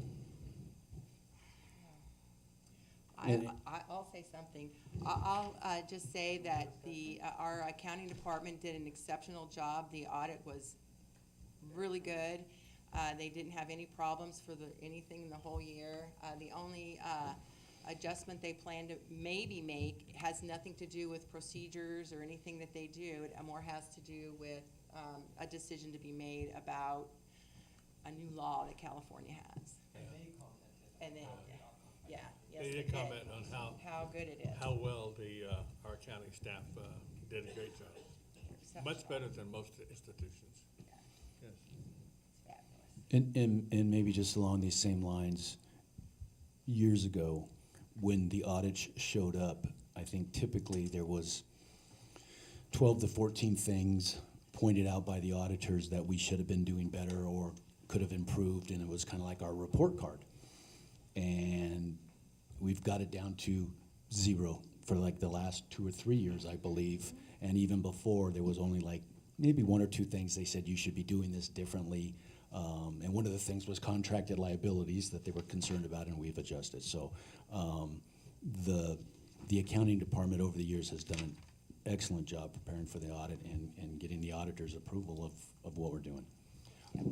Any comments by members? Board, all in favor? Aye. Anyone opposed? Motion carries.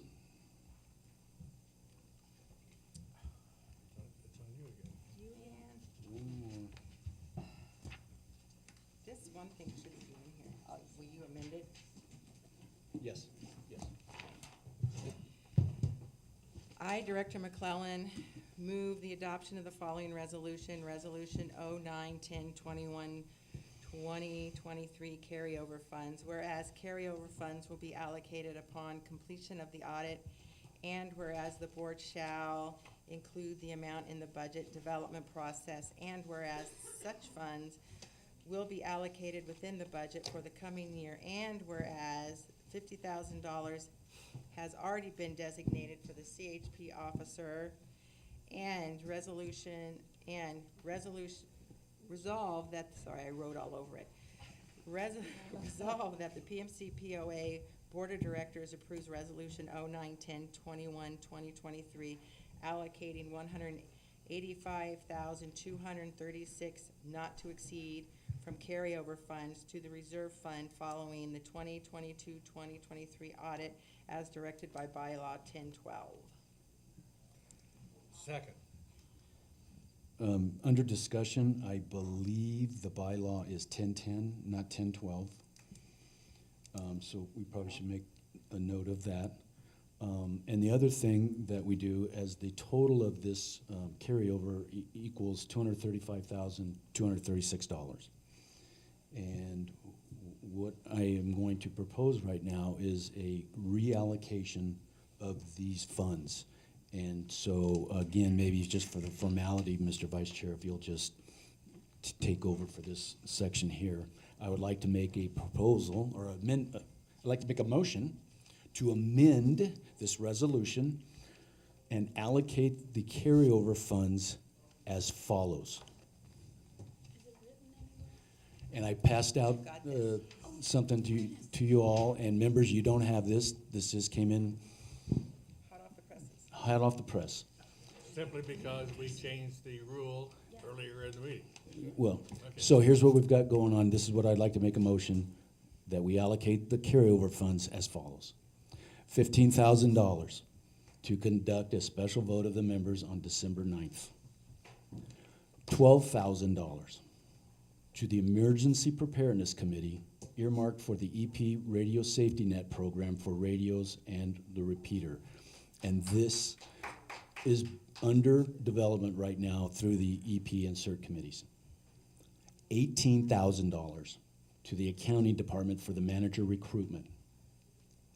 $30,000 to maintenance operations for unanticipated snow-related expenses or other emergency expenses. $25,000 to purchase an SUV for the postal delivery contract if that contract is subsequently approved in the executive meeting. $40,000 to projects for clubhouse renovation. $45,236 to projects for greenbelt cleanup, fire mitigation. And $50,000 reallocated from CHP officer to be used to offset member assessments in 2024-2025 budget. The total, again, $235,236. That's my motion. Second. Is there a second? So, I did. we have a motion and an amendment to that motion. Discussion. I'm for all these expenses. I think these are great uses of our money. Oh, Is 12,000 gonna be enough to cover the election? We put 15,000. 15. 15 Put gonna be extra enough? in there. Yeah, just we in believe case. it will be. It's gonna be close. If it goes up to 20 though, are we? It won't. It won't. Okay, we have a motion submitted and an amendment to that. Let us vote for the amendment first. All those in favor of the amendment? The numbers change. The The numbers change, allocations. Yes, right, the numbers change. All Aye. those in favor? Aye. Anybody opposed? Having approved that, let's vote for the adoption of the resolution as amended. What? Any member input? I see Sean shaking his head yes, so I think he's all for it. I am for it. Thank you. You're welcome. Really. You guys are starting to listen to us, I think, and we really appreciate it. So, yeah, great. Thank you. Okay, all those in favor? Aye. Anybody opposed? Unanimous. I'll turn the gavel back over to the chair. Information and correspondence, environmental control recap for the month of September 2023. Patrol recap for the month of September 2023. The board sent and received 62 items of correspondence. Directors Forum, Committee Liaison Reports. Director McKellen. Budget and finance, I kind of already went over the treasurer's report. I would just remind people out there in the U-verse that they could still use a member or two. If you have any accounting background, understand financials, please submit your application. This is a committee that does have a little bit of requirement to it, just so you understand GAAP principles and that sort of thing, but that's about it. Director Hudson. Communications Committee met by Zoom on October 3rd. They approved their new charter and submitted it to the board. They also redesigned our compliments, complaints, and concerns form.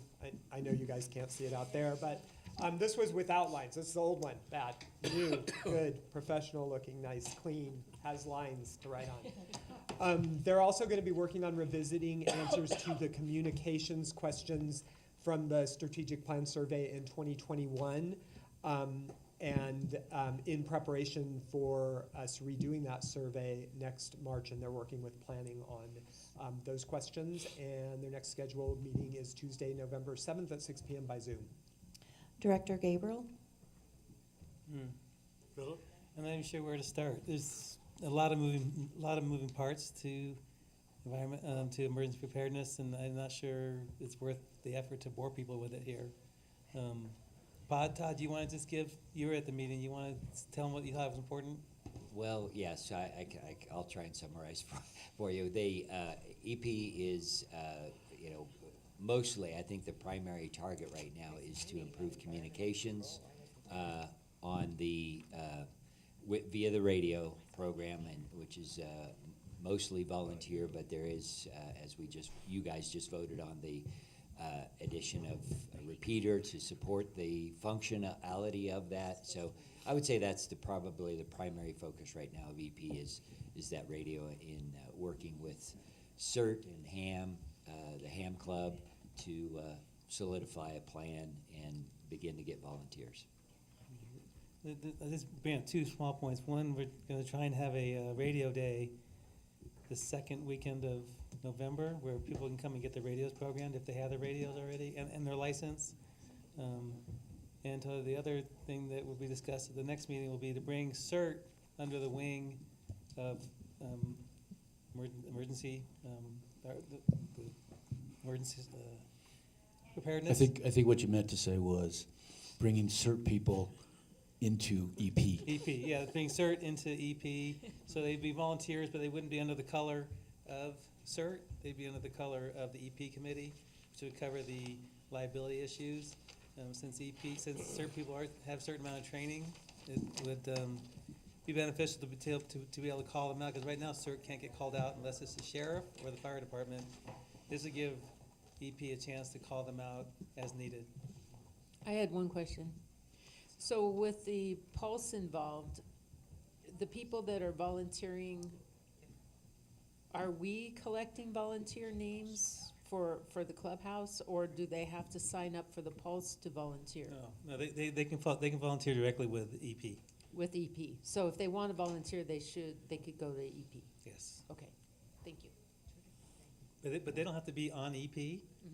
You know, They you can can be a just volunteer volunteer. without being on EP, just you're a volunteer under the color of EP. So do they send an email? Is there, how would they go about that? Well, hopefully with the radio usage, we'll be able to get the word out to people that we need you. They can send an email to EP Oh. requesting Is there they an be EP volunteer. address? Yeah. No.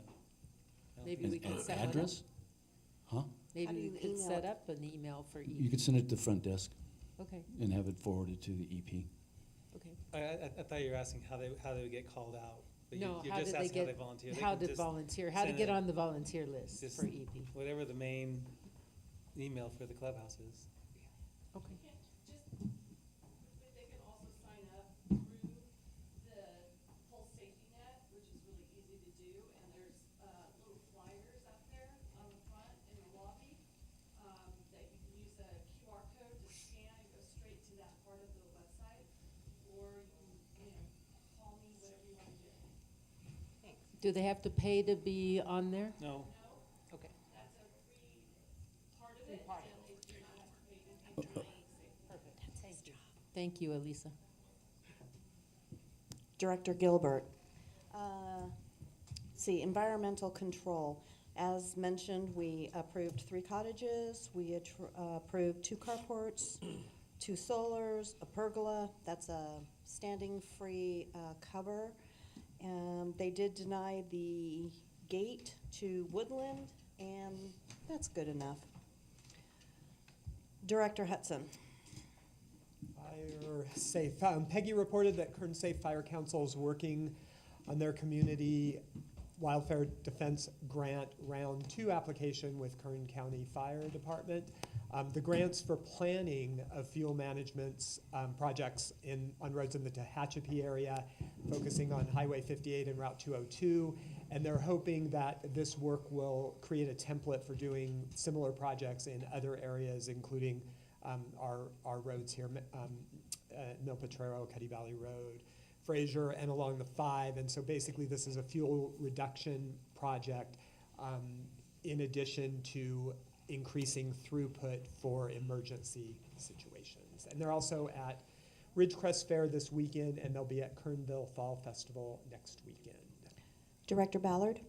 I was on vacation when Gov. Knox met, and Chairman Lewis was there. The committee met on October 7th. They spent a lot of time on the bylaw languages that we previously have discussed. And they are looking at some different forms to update, and that's pretty much it. Those forms will probably come back to the board next month. Director Lewis. Greens and Grounds met on October 6th. There was really 2 things that just dominated the discussions. Well, actually, one of them was really quick. There was 782 rounds of golf played during the month of September. And then the other concerns were related to the pool, which you have heard in here earlier as well regarding the temperature and extending open time, et cetera, which again has been given to the general manager. I have a question on Greens and Grounds Committee. The golf balls, the range balls. When did we get the 2,000 balls, which we have 300 left? And if we really think they're all in that lake, do we dredge the lake?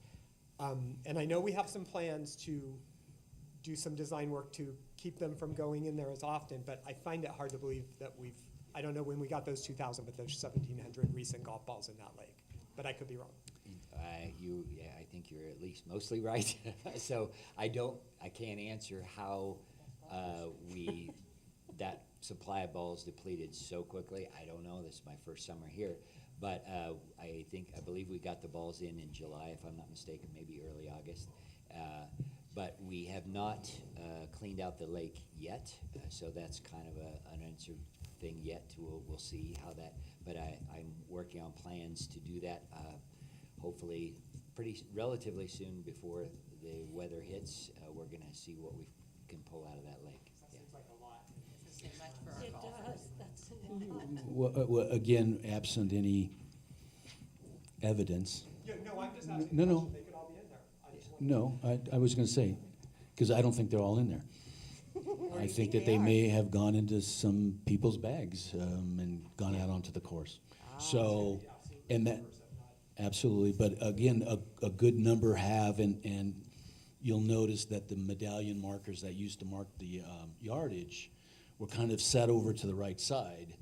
And so a lot of people were aiming that way and going over that way a little bit too much. And so they've now since put them down the middle, hoping that will eliminate a lot of the balls going into there. And they are, I don't know if they're out there yet or not, but that temporary fence out there to keep balls from going into the lake. Director Bailey? I would love that. So we could hear you? Please. There's You have members, to, we members have- out there. You need to do it because we have the video, the Zooming. The Zoom meeting, the YouTube meeting. Thank you, Lisa. Okay. Hi, can everybody hear me? So planning had a big stick out. We only had 3 people there, even Nicole and I. So we didn't have any items that we were taking votes on anyway. So what we did is we just went through the rest of our questions on the interim survey that we've been working on. It's going to be going out in the new year. Made suggestions, changes, et cetera, which we'll be bringing back to the larger group when everybody is back next month. And that's it. Thank you. Awesome job, Lisa. Thank you so much. Director Acosta? NPMWC had their the water company had their quarterly meeting last Saturday, and it was inconsequential. It seemed like everything is running well. They're very professional, and they went over all the agenda items, the money. They were trying to explain why their rates have gone up, and that was it. What did they say about the infrastructure? Yeah, it's because of a lot of things, just like everything where, the cost of gas, the cost of this, the cost of that, and just with rising rates. And also, they had to get, I believe, more in line with, they're always trying to see if they can get some grants. And you have to sometimes adjust your billing to charge a certain amount for water so that you can be in line to be eligible for a grant. And just real quick, because I've been at the meetings as well, is that it is infrastructure pretty much is the primary reason, and they're looking at like a 5-year plan to raise money and to replace a lot of things that are there.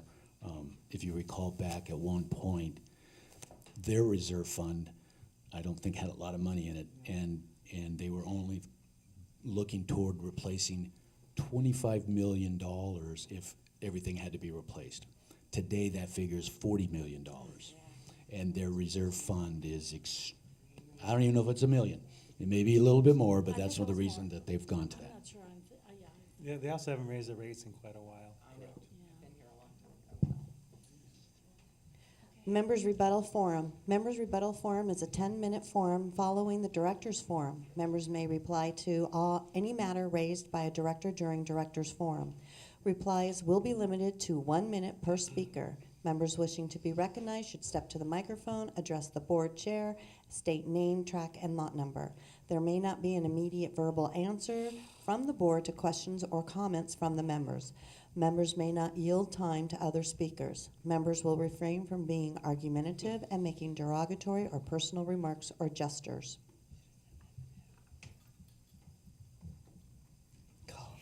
Adjournment. Sorry. Is that a motion? No, she has to read a few things. What? You have to read a few things. Yeah. Adjournment. In September 16, 2023 executive session, the following was discussed. Litigation, potential litigation 3, contracts 4, forbearance 0, foreclosure request 0, hearings 5, personnel 0. In the September 21, 2023 emergency executive session, the following was discussed. Contracts 1. In the October 8th, 2023 executive session, the following was discussed. Petition 1. The next regular open board meeting will take place on November 18th in 2023 at 10 a.m. in the Condor Room. I motion. We Is there adjourn. a second? My second. Second by Philip. We're adjourned. Oh, thank God. I couldn't read that any faster. Made it through.